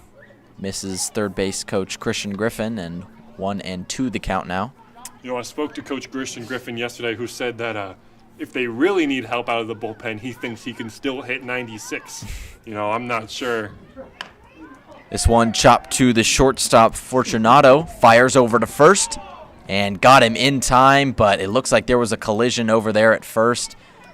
Jihad Guy might have hit the ankle of the first baseman, Roa, but the out, regardless, sends Guy back to the dugout. Number 7, Will Hill. Yeah, I mean, he is as fast as they get. That's one thing you saw Friedman hitting in the 10 spot yesterday. Today it's Guy. Two guys that, they put a ball in play. They have a chance of beating it out. Right there, wasn't able to, but, crazy speed. It would be a pretty detrimental injury if he were to be sidelined for a bit. Will Hill, the leadoff hitter, back in the box now. Watches that curveball go in there for a strike. Hill struck out swinging in his first at-bat, but walked and ended up stealing a base, scoring a run in his next at-bat. Yeah, it was a very aggressive send from third that got him to score on the sac fly, but Will Hill, another dude with some speed, he's hitting leadoff for a reason. What I'm really noticing, though, is that they are still keeping Asa Dugan on the mound, and they don't have anyone in the bullpen. He's been rocking this Boonville lineup so far, and I don't see any time that ends soon, honestly, unless they can get something going. Hill down 1-2 earlier in this count. Here's the pitch. Swung on and skied high into the air. Center fielder underneath it. And Florentino makes the catch. 2 outs. Yeah, just got under that one, sends it straight to center. Will Hill still figuring out his swing is something that we kind of shown early in the season. Only 2 games thus far, still searching for a big moment. Asher Friedman, the next batter, singled in his first plate appearance, walked in his second. Similar to last night's game, it was a relief pitcher that caused Boonville the most trouble. And that looks to be the case today, where they maybe jump on the first guy early, but it's the number 2 guy, first guy out of the bullpen. Just, I don't know whether it's the stuff they have or it's the different arm slot or whatever it could be that causes the Boonville lineup to struggle a little bit in these middle innings. Friedman down 0-2. That one, a little bit of chin music. 1-2 the count. Asher Friedman out of Alcorn State, the Division I college. Not the only player out of Alcorn State on this Boonville team. Watches that one glow. Davis is yet to report. He will be coming soon, however. That one barely misses the zone. 2-2 the count. Yeah, Friedman chokes up on the bat a whole lot. Chops this one into right field. Diving catch is made by Lockwood, and that ends the inning for the Lumberjacks. Friedman robbed of his second single of the night, and Boonville still trails by 2 runs in this game. Asa Dugan keeping it clean out there on the mound. We'll be right back with the top of the 6th after a short break.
Welcome back to Dr. Robert Smith Sports Complex. A pitching change for the Lumberjacks. Davon Abaga on the mound for Boonville.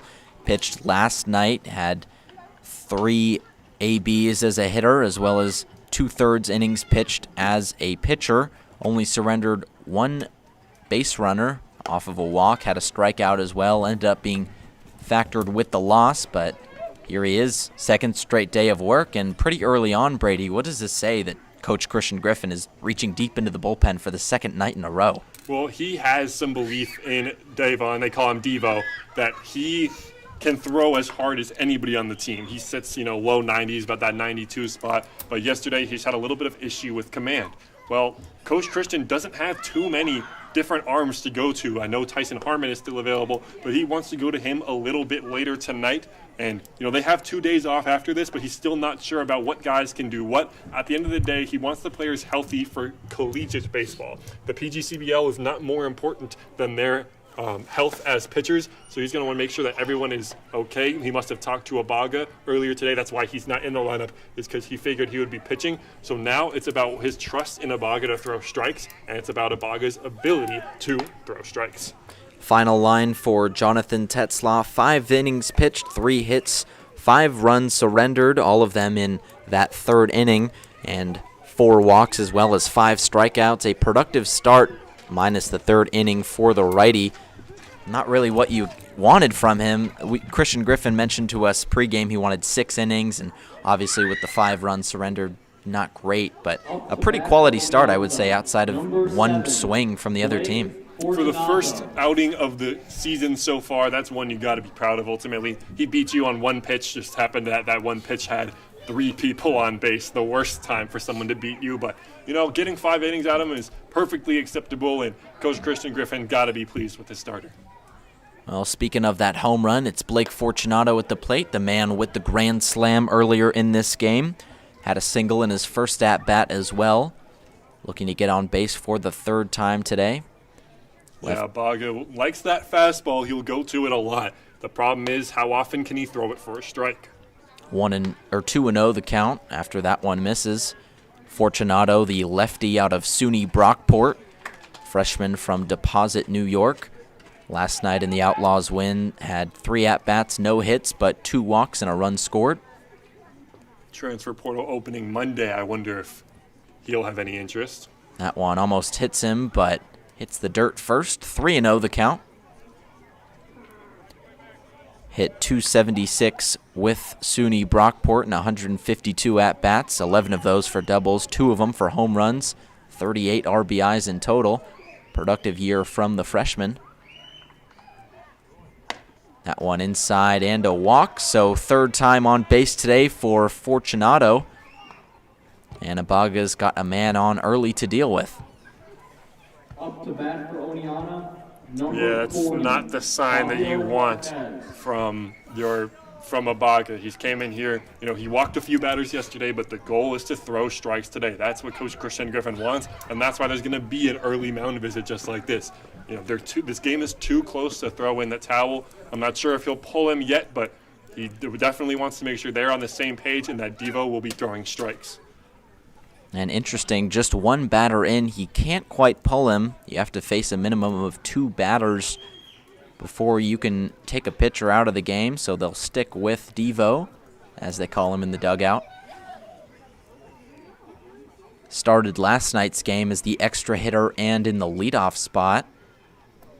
Colin Glenn is also warming up in the bullpen if needed, and it's very possible that he will be. He will have to eat some real innings if he does come in. They do still have Matthew Helmer Jr. He pitched yesterday, gave up a long home run, but ultimately not much you can do about that when you need an arm. Abaga misses outside for ball number 1. And Griffin postgame told us that he wasn't very mad at Matt Helmer Jr., or not mad at all, actually. He filled up the zone. He got beat on a couple off-speed pitches, but ultimately that's what he was asking from him. It's baseball. You'll give up a home run occasionally. Just try to do it when no one's on base. Abaga gets that one in the zone. 1-1 the count. Fabio Marquez, the designated hitter. 0-2 so far today. Grounded out and flew out. Check back from Abaga. Sidearm not in time. Yeah, Baga also plays shortstop and is pretty fluid motions in the field is what we've determined from practice. Didn't actually play collegiate baseball last year, had a roster spot at the Division I University Seattle, but ultimately, you know, some technical difficulties, and he sought out the year, practice, got better as a pitcher as well, and, well, it seems like he wants to be a full-time fielder, but in the PGCBL right now, what he's got to do is eat some innings, so let's see how well he does that. 3-1 the count. Swung on and fouled back and hits off the bottom of our broadcast booth. Ball goes into the bathroom and picked up by a grown man. Ends up getting the ball. He's got a pocket full of balls. Has he been scouting? Has he been tracking down foul balls all night? PGCBL? No, he gives it to a kid. Yeah, there we go. He's got a pocket full of baseballs. What's he hiding in there? That is a little interesting for sure. Payoff pitch from Abaga. Swung on and missed. He struck him out and sets his first batter down on strikes. Yeah, Abaga went to do his little walk around the mound. Remembered, you have a runner on first base. So that was a key out for them to get, but ultimately, now he's got to focus on the next one. 1 out, still the runner Fortunato on first. Abaga readies and fires. That one inside, catches the strike zone. It's a good pitch, a first pitch strike, which is what he will be chasing every single batter, is a first pitch strike. 1 for confidence, 2 to make sure you don't go behind. Another check back on the runner, the second one so far tonight, not in time as well. And that's something Coach Christian Griffin told us, is getting ahead in those counts and then capitalizing when you're on there, making sure you can get guys swinging at pitches they normally wouldn't, as that one sails in for strike number 2. And I like that location on that pitch right there from Abaga. I mean, he went to the exact same spot. And, you know, from our vantage point, we can't fully tell how much of the zone that's catching, but it's enough that the batter doesn't want to swing at it. So could arguably be off the plate. So if you keep going at it and you keep getting it a strike, keep attacking that exact same spot. Pitch number 3 in this at-bat. A little bit up high, 1-2 the count. I like it. The fastball's working. Just keep going at it until you don't get it for a strike. And, you know, the fastball, again, he throws pretty hard. I wouldn't want to face him for sure, so especially if it's a little wild. Abaga, primarily a fastball pitcher.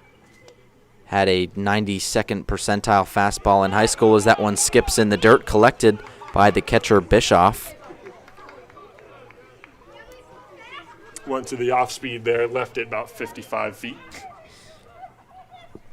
Not a bad pitch. If you have one to waste, why not? But now you got to make sure this one finds the zone somewhere. 2-2 the count, still 1 out, runner on first. Here's the delivery. That one's way outside, and Bischoff catches it standing up. Count runs full. Now you're at risk of losing him, and that's one thing you really don't want to happen here. Duffy flew into a double play, a little bit unorthodox on his first at-bat, and flew out again to left in the second.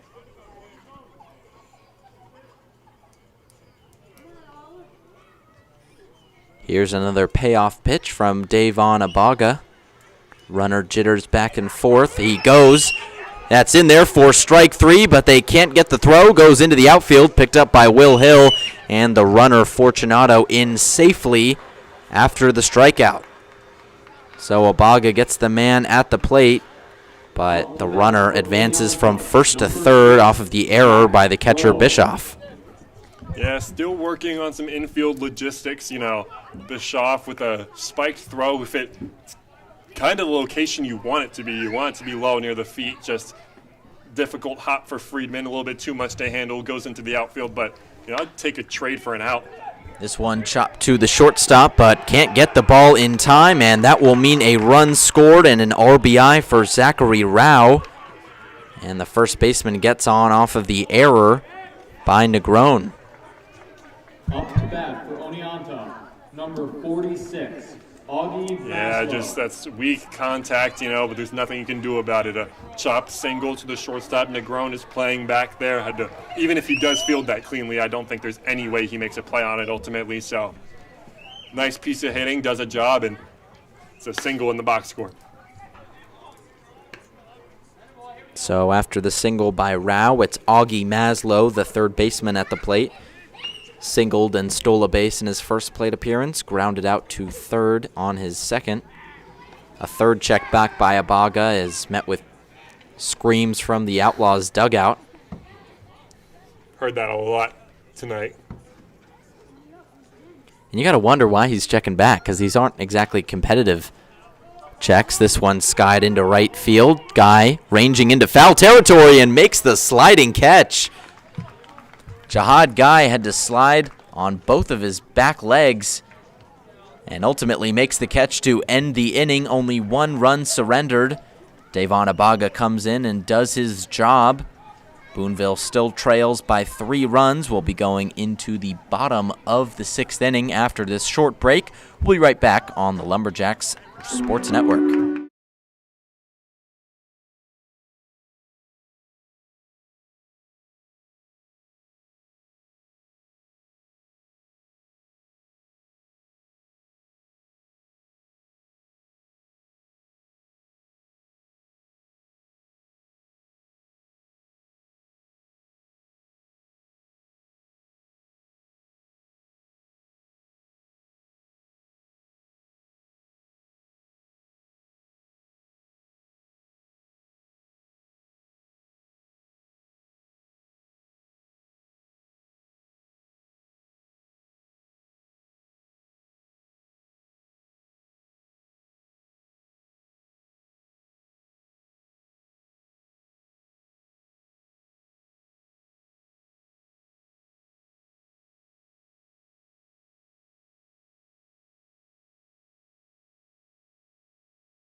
Welcome back to Robert Smith Sports Complex. Boonville trailing by 3 runs, trying to get back into the game. It's the power hitter Ian Farber at the plate, the extra hitter for the Lumberjacks tonight. Farber watches that one go for ball number 1. Yeah, and it's getting a little bit late in the game now for the Lumberjacks. They're going to want to put some runs on the board, and Ian Farber's a good guy to be up at the plate to try and start that momentum. Ball number 2 there on Farber. Homered last night, the freshman out of Newport, New York. Had a walk and a hit by pitch as well as a strikeout in 2 at-bats last night. This one chopped to the first base side, gobbled up by Roa, and tags the bag. Farber makes it easy on the Outlaw defense, and it'll be Michael Clarkson, the first baseman, at the plate. Yeah, I mean, he hit that one pretty hard, just right at the first baseman. That's Zachary Rao at first, and he fielded that really cleanly, of course, and didn't even have to break a sweat getting the out, so easy for the Outlaws. Off speed gets Clarkson right there, swing and a miss, strike 1.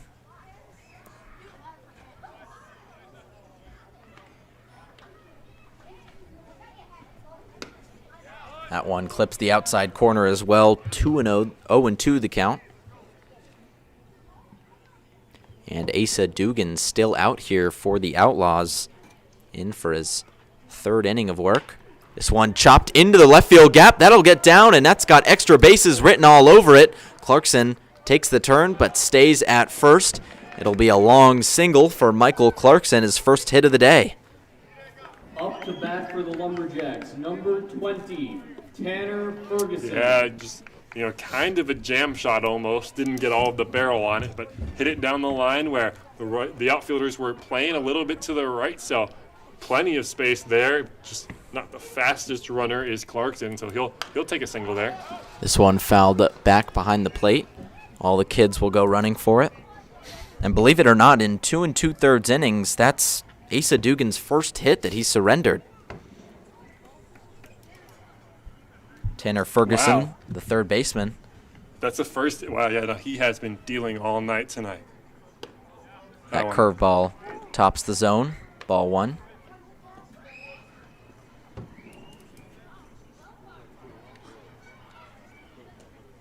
Weather's been nice tonight. Last night we had to end the broadcast early because of some rain, dust, and everything in between. Yeah, that was a bit of a mess as that one goes in for strike 2. Enjoying the weather a little bit more tonight, though.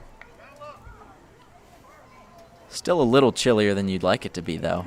You know, when you think summer baseball, you don't exactly think 55 degrees on a nice summer night. No, but not exactly, no. this one chopped to the first baseman, Roa, goes to second for one, throw back in time, and they double him up.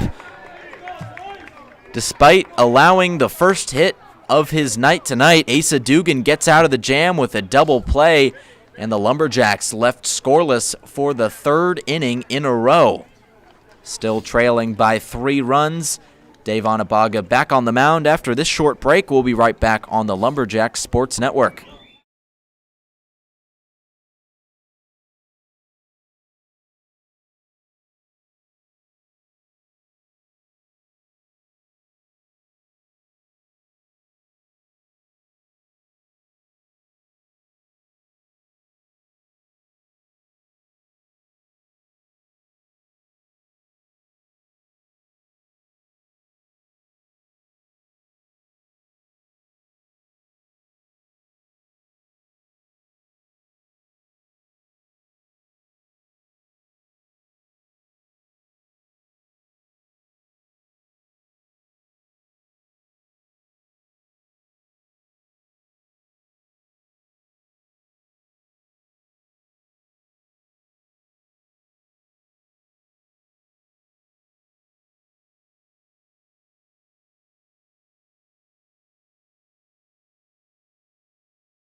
Welcome back to Robert Smith Sports Complex. It's a 6-3 ball game. Boonville trails in the top of the 7th. Dave Oneonta throws that one in for strike number 1 in his second inning of work.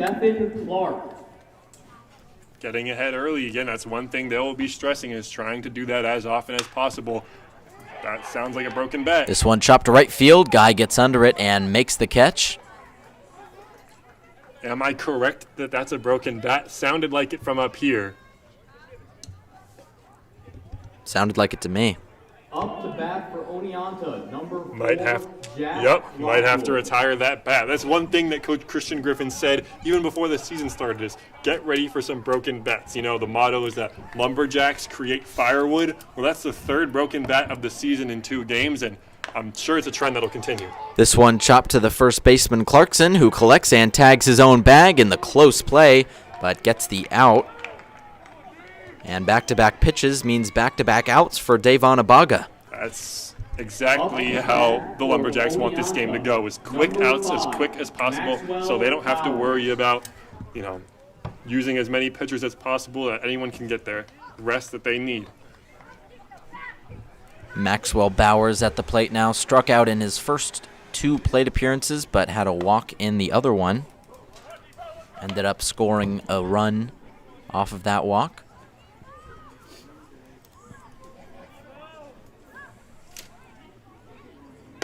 Bowers watches that one go for ball number 2. Last night in the 6-3 win, Bowers had 5 at-bats, 2 hits, a run scored, and 2 strikeouts for the Outlaws.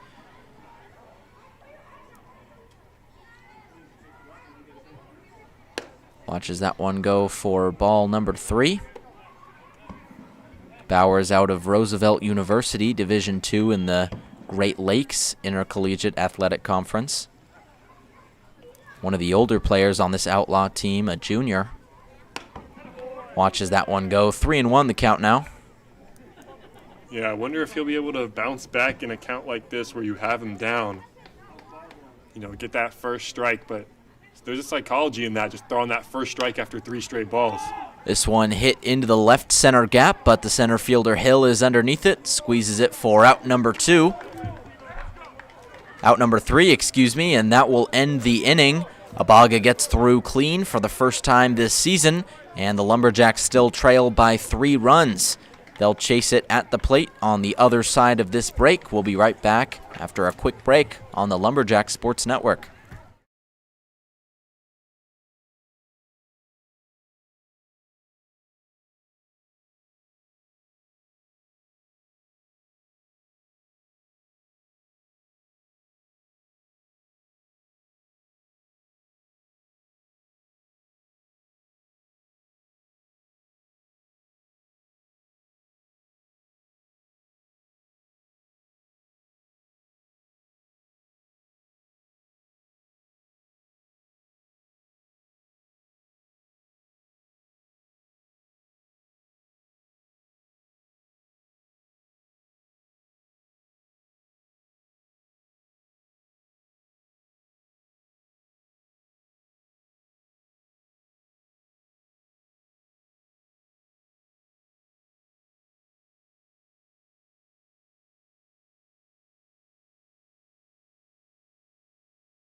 Back at Hanson Aggregates Field, it's the bottom of the 7th inning. Lumberjacks trailing by 3 runs, need to get something going. It's Elijah Negron at the plate, the second baseman.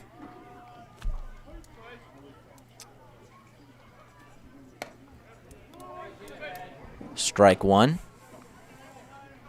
Yeah, Negron, I mean, he seems due for a hit here. I mean, he's just, the way he swings the bat in practice, the extra work he's always getting. This is a batter who I expect will make dividends for the Lumberjacks without the season. Swings and misses on that one.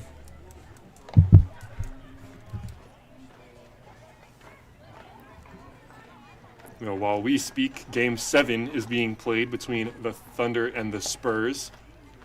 Not sure if that game is quite as hyped as this one is right here.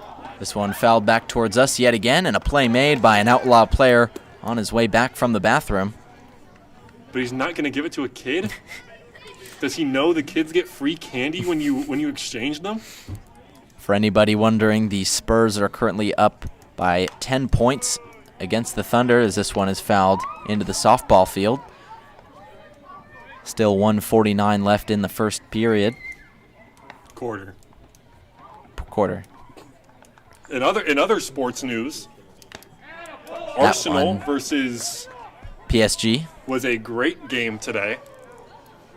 As that was a strikeout there by Negron, swing and a miss. Up to bat for the Lumberjacks. If you could rank those 3 in order, Thunder, Spurs, Arsenal, PSG, and Outlaws, Lumberjacks, in terms of viewership and excitement, where would you rank each one? Well, I think the Lumberjacks has got to be first.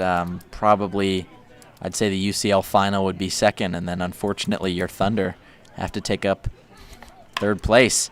This one chopped too short, gobbled up and thrown over to the first baseman Roa for an out, and 2 quick outs for the Outlaws. Wyatt Lassiter set down just on 1 pitch. Yeah, that was a very cleanly fielded ball by the shortstop, Blake Fortunato. I mean, that ball took a bad hop at the end, and he still made a clean play on it with plenty of time to get the runner. That is textbook fielding. He has been the MVP of this game so far. Left fielder Noah Reed at the plate now, swings and fouls that one back. Last night in the Lumberjacks loss, had 2 at-bats, 1 walk, 1 RBI on a sac fly, and 2 strikeouts.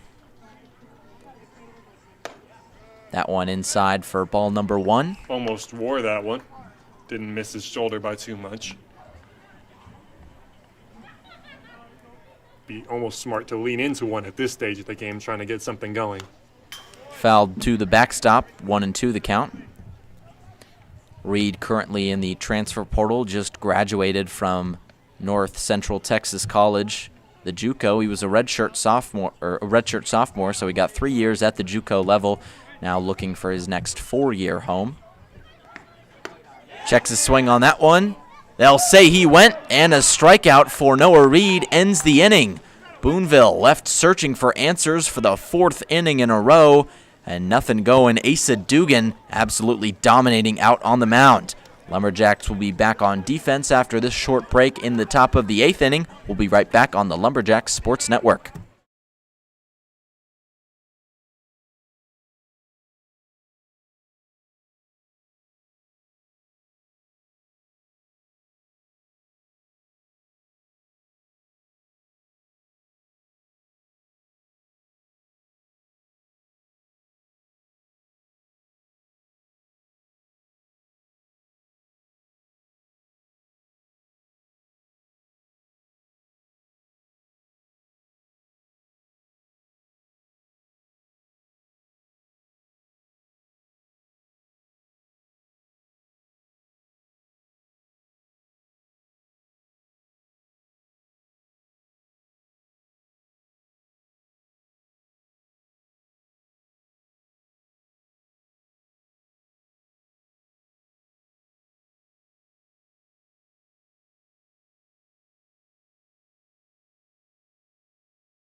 Welcome back to Boonville, New York. Lumberjacks trail by 3 runs. They have for a couple innings now.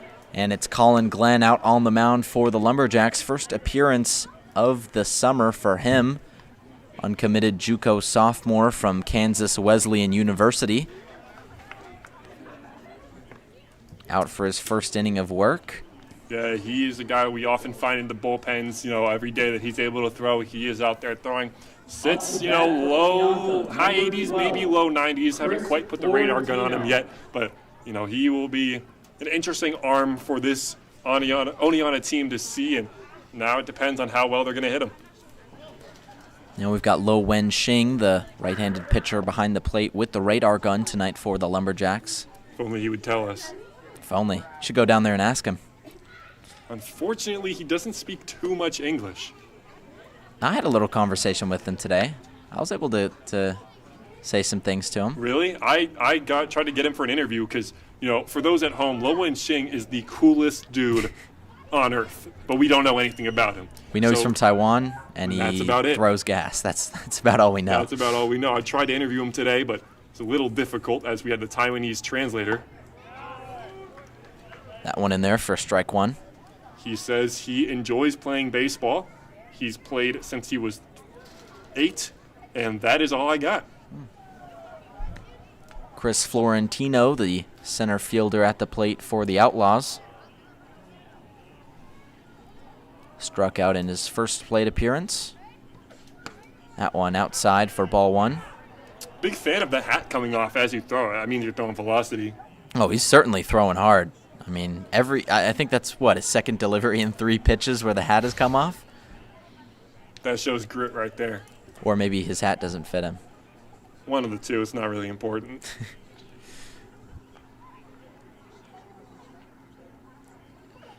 2-1 pitch in there. Hat is off. 2-2 the count. Yeah, I'm not sure that Florentino was the biggest fan of that call, but until ABS is instated in the Perfect Game Collegiate Baseball League, I think the hitters will just have to suck it up. Fun fact, hitters is advised to not argue against the umpires as getting ejected results in a fine.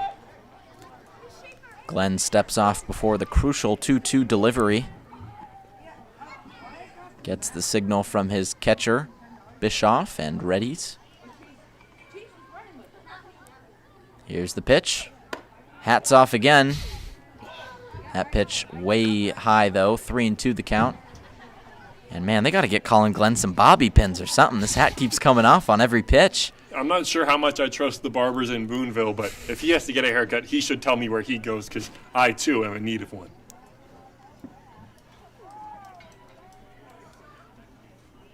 Colin Glenn putting all the force into these pitches. Here's the payoff. Inside just a little bit, and walks Florentino on his first plate appearance. Up to bat for Oneonta. And the first batter faced on for Glenn. 7, Blake Fortunato. Is he going to switch hats with Ferguson? I mean, that might be a smart idea. Something's happening on the mound between Tanner Ferguson and Colin Glenn. Something with their hats. I'm not sure if they're adjustable or not. I'm wondering if they're exchanging notes here. I think it's hats. I wonder if they charge this as an official mound visit or not. Technically, this is a defensive meeting, which the PGCBL counts. The umpires are meant to count these and tally them up. You only get 5 per game. 2 can be with the coach. Not sure if any switch happened there, but there is some contact with the hat. Both players are mandated to wear hats, and they are right now. We'll see if Collins continues to fall off. Blake Fortunato at the plate. He's had a great day today. Single home run walk. This one beans him in the back, throws the bat towards the Outlaw dugout, and takes his base. And that one looked to have hurt quite a bit. Up to bat for Oneonta. Yeah, threw the bat to the side. Fabio Marquez. Not the biggest fan of that one. So 2 free passes given out already by Colin Glenn. No outs, runners on first and second. Fabio Marquez, the designated hitter, standing in the plate now. Opportunity to drive in a run or 2. That one almost hits him again, and Marquez stares him down on the mound. Not sure what's going on here, but this game's getting a little chippy. Pretty live crowd. Glenn checks back on the runner at second. Here comes the 1-0 pitch. In there for strike number 1. I say pretty loud crowd. For those of you at home, I promise you, there are people outside of the camera view that are here. It's not a bad day to be at the ballpark here in Boonville, New York. I'm not sure they would want to see a fight. I hope not. Summer baseball. Runner goes from second. Throw over from Bischoff is in time. He gets him. And the runner, Florentino, is irate over there, arguing the call with the umpire. And he will walk off the field, kicking his helmet in disappointment at that call. But Colin Glenn will be very glad to get his first out on the board. Yeah, that'll help him a lot, absolutely.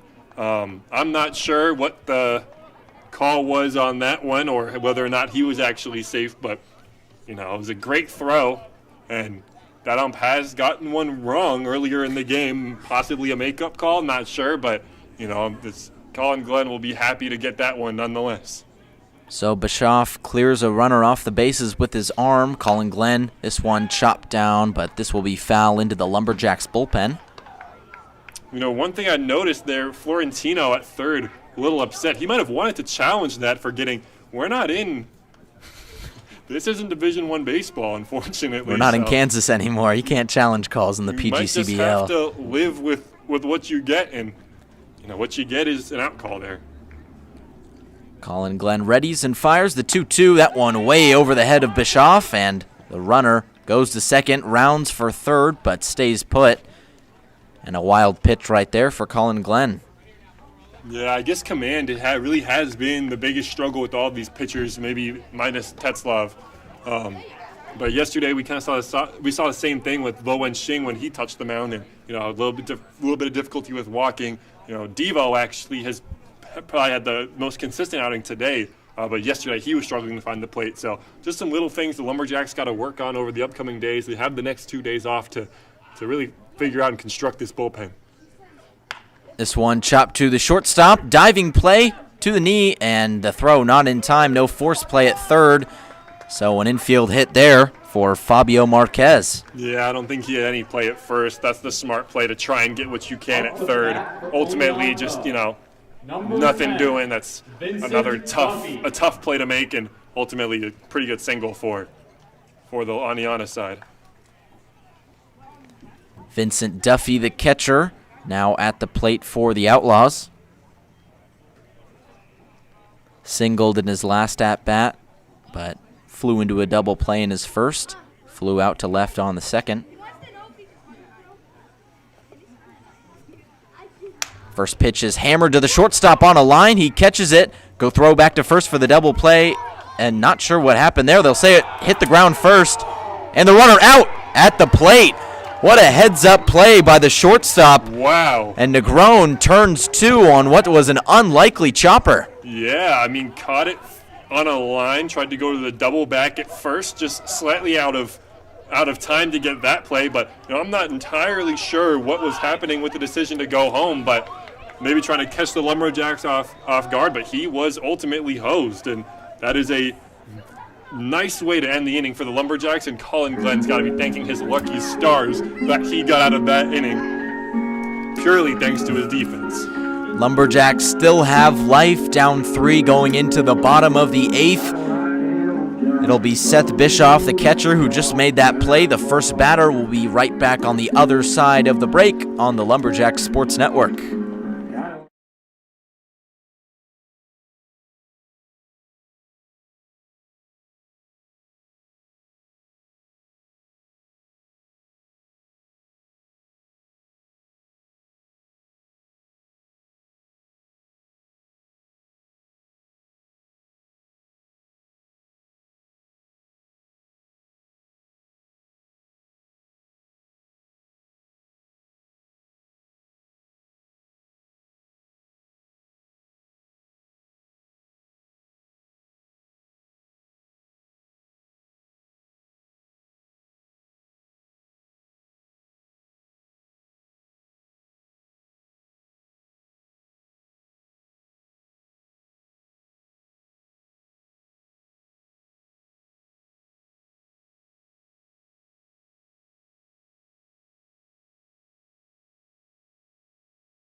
Welcome back to Robert Smith Sports Complex. I'm Evan Simbita alongside Brady Foxwell for this opening day PGCBL matchup.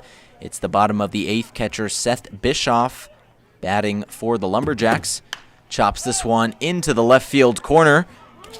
Bowers ranging for it, gets under it, can't find it, and it drops out of bounds into foul territory, and Bischoff is going for 3. He'll stop at 2, and looks like the left fielder Bowers might have lost that one in the lights. Yeah, a little bit of luck right there. Just kind of skied it into left field, but ultimately when you sky it so hard like that, it's hard to see the ball. So, they ultimately call that an error, but I could almost give him a hit on that. That's a tough play to make for the left fielder Bowers. So the error unfortunate for the pitcher Asa Dugan, still out here. And already done 4 2/3 innings of work. Quite a bit of long relief for him. Shows bunt. Guy fouls it back to the backstop.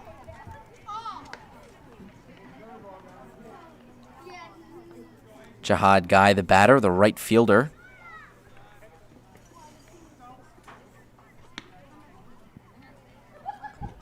Awaits the sign from his coach, Christian Griffin.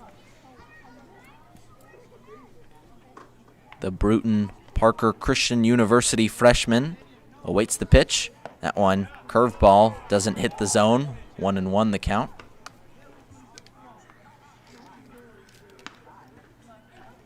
Yeah, and this is a good RBI opportunity for Guy. He's still searching for his first in the season, first hit as well. And the runner on second. Pick back is not in time. Be a good opportunity to score.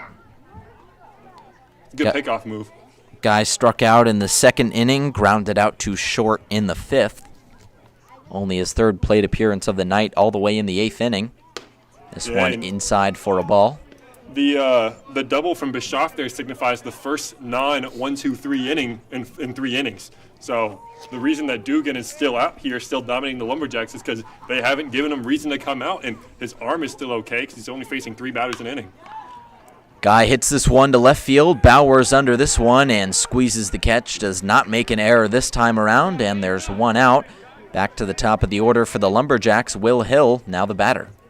Up to bat for the Lumberjacks, number 7, Will Hill. Yeah, Will Hill, this is an opportunity to show why you were brought to this team. I mean, a Texas bat, ultimately redshirted, but he trains with some of the best athletes, future MLB pros, daily. So, now would be an opportunity to show what you've learned in your time in Austin and maybe see how it translates to Boonville.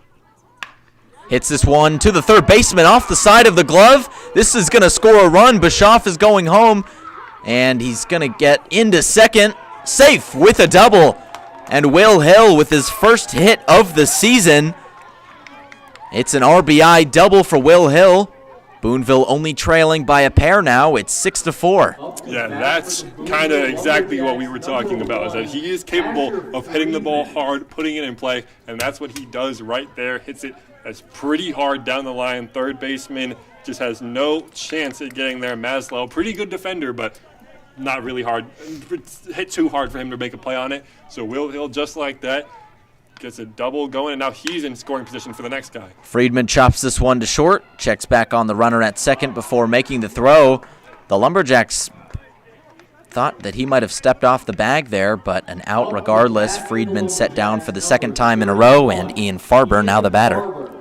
Yeah, a little jam shot from Friedman there, but hits it right at the shortstop. Will Hill makes the right decision, kind of fake going to third, but ultimately it's too close of a play to, advance on that. So should be a out with no advancement, but it is what it is. Farber, the home run hitter last night, in 2 at-bats, had 1 hit, the home run, and a walk. Was also hit by a pitch and struck out. So far in this game has struck out, walked, and grounded out. Yeah, and he's been coming up with runners in scoring position pretty much every at-bat now, or at least runners on the bases. So, we've said it every at-bat, but you got one yesterday. Can you get one today? Because right now would be as good a time as any to drive in a run. Squeezes the bat on that one, checks the swing, 1-1 the count.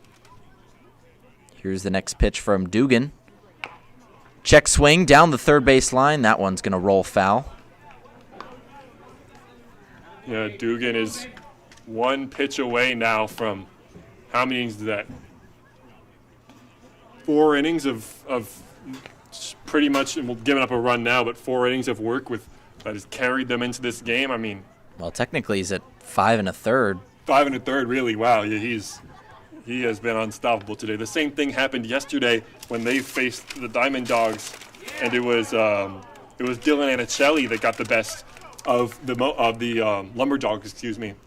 Lumberjacks yesterday, where they just couldn't get anything going. The same case today, and it's getting to the very end of the game where they're still down. That one down low, and the count runs full. Farber. Runners will be going here.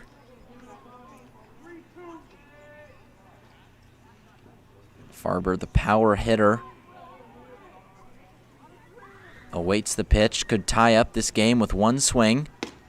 And strike 3 called right through the heart. And they leave a man stranded at second. Farber can't get anything going tonight, and another inning with runners left in scoring position for the Lumberjacks. They get 1 back, however. It's 6-4 going into the 9th inning. We'll have that for you and more on the other side of the break. We'll be right back on the Lumberjacks Sports Network.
Welcome back to Boonville. Sun's almost set here. We're in the 9th inning. Boonville Lumberjacks down 6-4 and a new arm on the mound. It's Tyson Harmon, the right-hander out of Young Harris College, Division II in the Conference of Carolinas.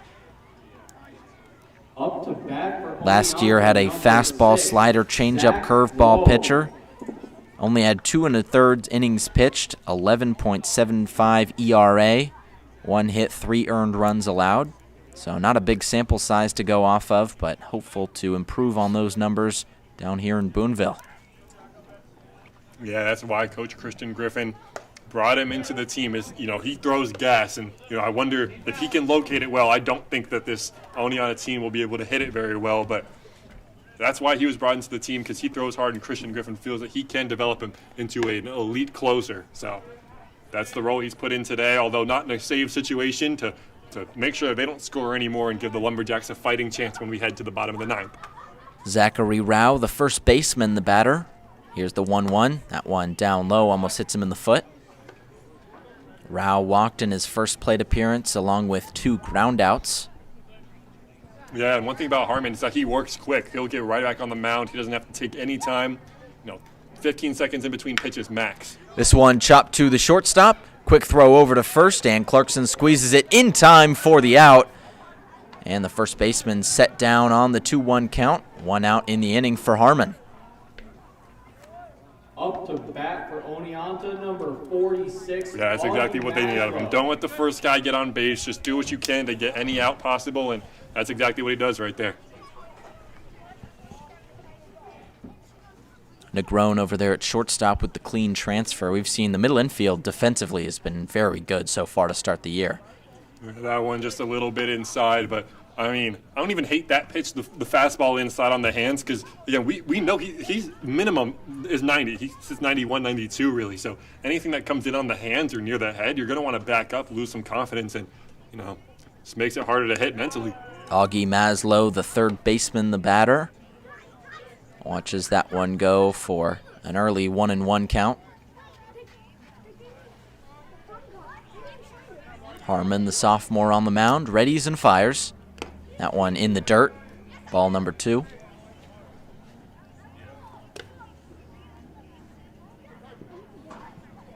And Harmon's got a pretty big frame. He's listed at 6'2", 185. Also played football in high school as well, so certainly more of a linebacker archetype. Here's the 2-1. Swung on, loses the bat, and that will go down as a strike. Good thing we've got the netting here. That bat would have been going into the stands. Yeah, that kind of shows to the stuff that he has. What he has will play in these games, and just a little bit of velocity, you might try and swing out of your shoes almost, and that one went straight towards the backstop. Well, after Maslow loses the bat, he's still got a 2-2 count to deal with. 1 out in the inning.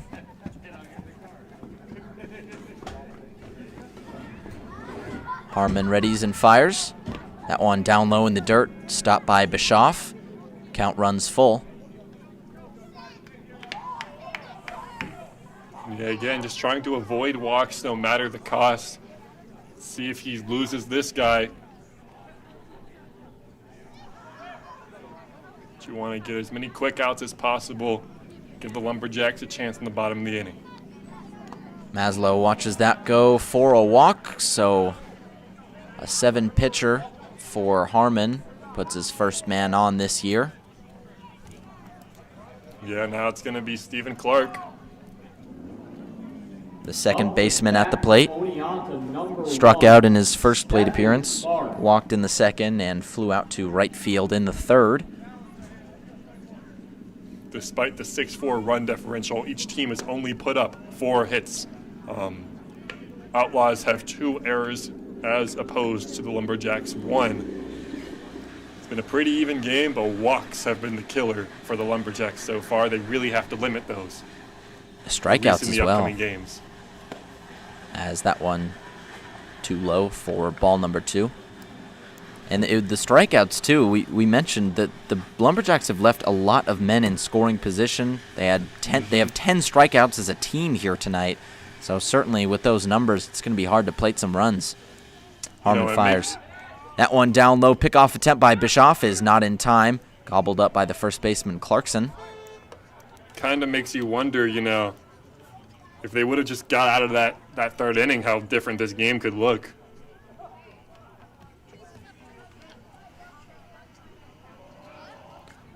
Three and 0 count.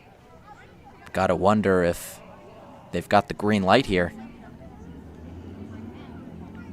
Clark awaits and just watches that one go for strike 1.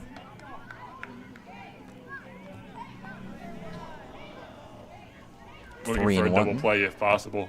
Middle infielders in double play depth. This one chopped to the right fielder. Guy, he's ranging on it, but this one's curving foul.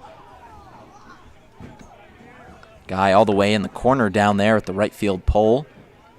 But that one pretty far into the Boonville bullpen. Some of these kids chasing after the ball, with all due respect, if you're the one furthest to the left, I don't think you have a chance at it. They're running over there for the love of the game, man. Full count, runner goes, ball is up high. And that means runners first and second, one out. That will call for a mound visit. Bischoff and Harmon meeting up to discuss the plan of action with 2 men on in the top of the 9th inning. Up to bat for Oneonta, number 4, Jack Lockwood. Yeah, now we're at the top of the order.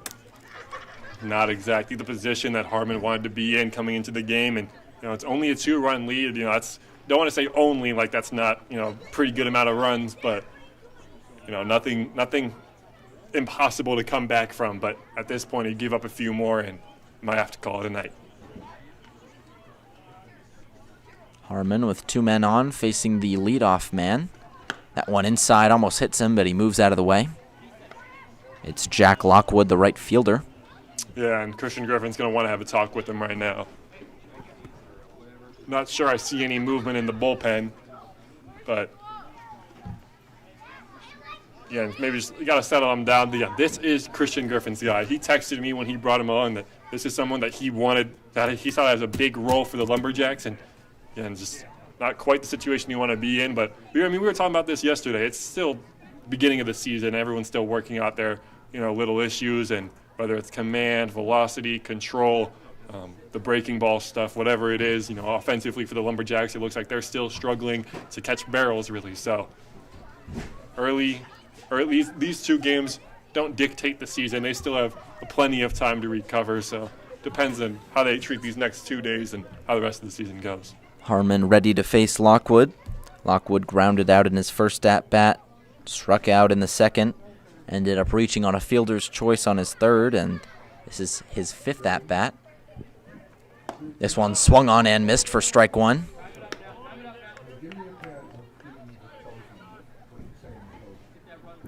Lumberjacks still looking for a double play ball. Yeah, crucial at this point. Corner infielders playing regular death. Harmon Middle fires. infield, double play. This one chopped to the first baseman, Clarkson. He tags the bag and looks for 2, but there's no play other than that. So the fielder's choice means it's 2 outs. Maxwell Bowers, the left fielder, now at the plate. Yeah, runners in second and third. Of course, you'll take that every time. You have a free base to give Bowers if necessary. Of course, you're not going to want him to get on, but just the liberty to kind of pitch around him if you need. You really want to leave these 2 runners stranded.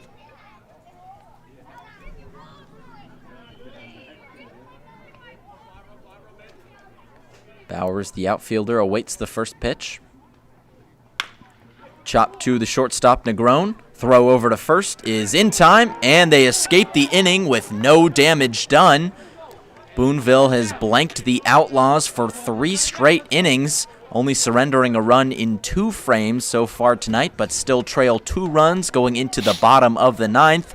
We'll have the Lumberjacks' last gasp effort and more right here on the Lumberjack Sports Network coming up after the break.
Welcome back to Hanson Aggregates Field. My name is Brady Foxwell, and it is the bottom of the 9th. Going after the Lumberjacks had the lead to start the game, they surrendered 5 in the top of the 3rd, gave up 1 since then, have also scored 2 since then. It is 6-4, and Asa Dugan, the ace for the Outlaws, is still on the mound. His task is to retire Michael Clarkson, Tanner Ferguson, and Elijah Negron. He quickly gets 1-1 count to Clarkson. Clarkson's goal, get on base by any means necessary. 1-1, grounded to the shortstop. Forticino, who throws it onto first and gets a quick out to start the bottom of the 9th. Not what you're looking for if you're the Lumberjacks. Certainly getting that leadoff man on is crucial, and it's the 3rd baseman, Tanner Ferguson, at the plate now. Ferguson has been the most consistent hitter for the Lumberjacks thus far. They like him in the 5 spot, might be moved up in the next game if he continues to contribute like he has been as he lines a single into left field, and that's exactly what the Lumberjacks are looking for. A nice piece of hitting, give him a chance. For the Lumberjacks, number 4, Eli Negron. So after the single, it's Eli Negron, the shortstop, at the plate. Walked and 2 strikeouts so far today for him. I've been saying all day that I think Negron is the dude who could really get something going for the Lumberjacks. If not today, then it'll be another day. But right now is a good opportunity for him as he takes that first pitch and sends it foul out of play, and the kids go running. 0-1 the count on Negron. Ferguson taking a decent-sized lead at first. Don't think he's going anywhere, not given the circumstances. That one inside on Negron. 0-1 pitch for a ball. I might be crazy, but I think that Asa Dugan is losing a little bit on his fastball. 6 innings of work will do that to you. Here's the 1-1. Swung on and missed by Negron. 1-2 the count now. I could be wrong. Negron swung right through that, even seemed to be a little late on it. A strikeout victim looking and swinging so far today, hoping to avoid that here in the bottom of the 9th. Boonville still trails by 2 runs with a runner on first, 1 out. Here's the pitch. That one down low in the dirt, 2-2 the count. Yeah, it's nice having a D1 backstop in Vincent Duffy who's able to corral that before anything bad happens. That's a nice stop by the backstop. And we've seen it a lot, certainly last night and definitely tonight as well with the D1 catchers. It's crucial to have them with how wild some of these pitchers can get. This one hit into right field, ranging back on it, but making the catch is Lockwood. And Clarkson back in time. 2 outs here in the bottom of the 9th, and it's Wyatt Lassiter. Man, that's unlucky. He absolutely barrels that one the opposite way, exactly what you try and do as a hitter. Problem is, that's exactly where Jack Lockwood is, and he is a pretty great fielder out there. Moves to his left and catches it on a line, so just like that, Lumberjacks are down to their last chance. That one taken for a strike. Asa Dugan, the MVP of today's game, if not Blake Fortunato on the Outlaw side. Those two have almost single-handedly shut the Lumberjacks down tonight. That one in there for strike number 2, and all of a sudden Boonville down to its final strike. Outlaws looking to move to 2-0. Lumberjacks looking to avoid 0-2. Dugan here in his 6th inning of work fires the pitch, and in there for strike 3. That's the ball game. Outlaws come into Boonville and steal the home opener away from the Lumberjacks. 6-4 your final score. Asa Dugan with the win. 6 2/3 innings of work from him. Only 1 hit surrendered, along with 6 strikeouts. Absolute domination from him.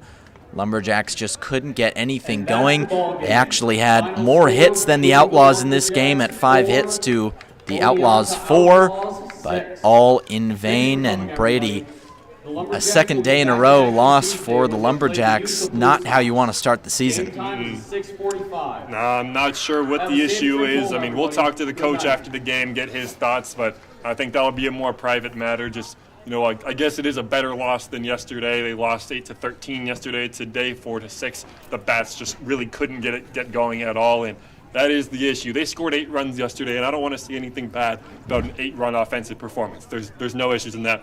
Problem is, they have to capitalize on walks, and if they're not going to capitalize on walks, barrel the ball more. Give yourself a chance. You saw Negron do it in the bottom of the 9th there, hit an absolute liner out to right. Sometimes with someone there, when there isn't, you at least give yourself a chance. You can't go down on strikes as many times as you did today. That's going to kill them. And on the pitching side, I see no complaints today. You know, obviously they got to work on the command a little bit. The walks are killing them for sure. That's one thing that they'll have to focus on in bullpens, whether it's someone standing at the plate to make sure they're not walking as many batters. The control has to work, but otherwise, Tetzlaff pitched a beautiful game, got beat on the pitch.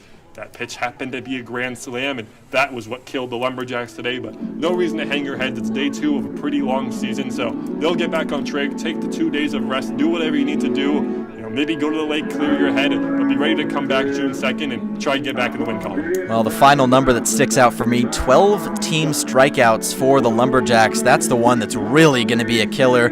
Left a lot of men on base, and ultimately just not a good enough effort here in the home opener.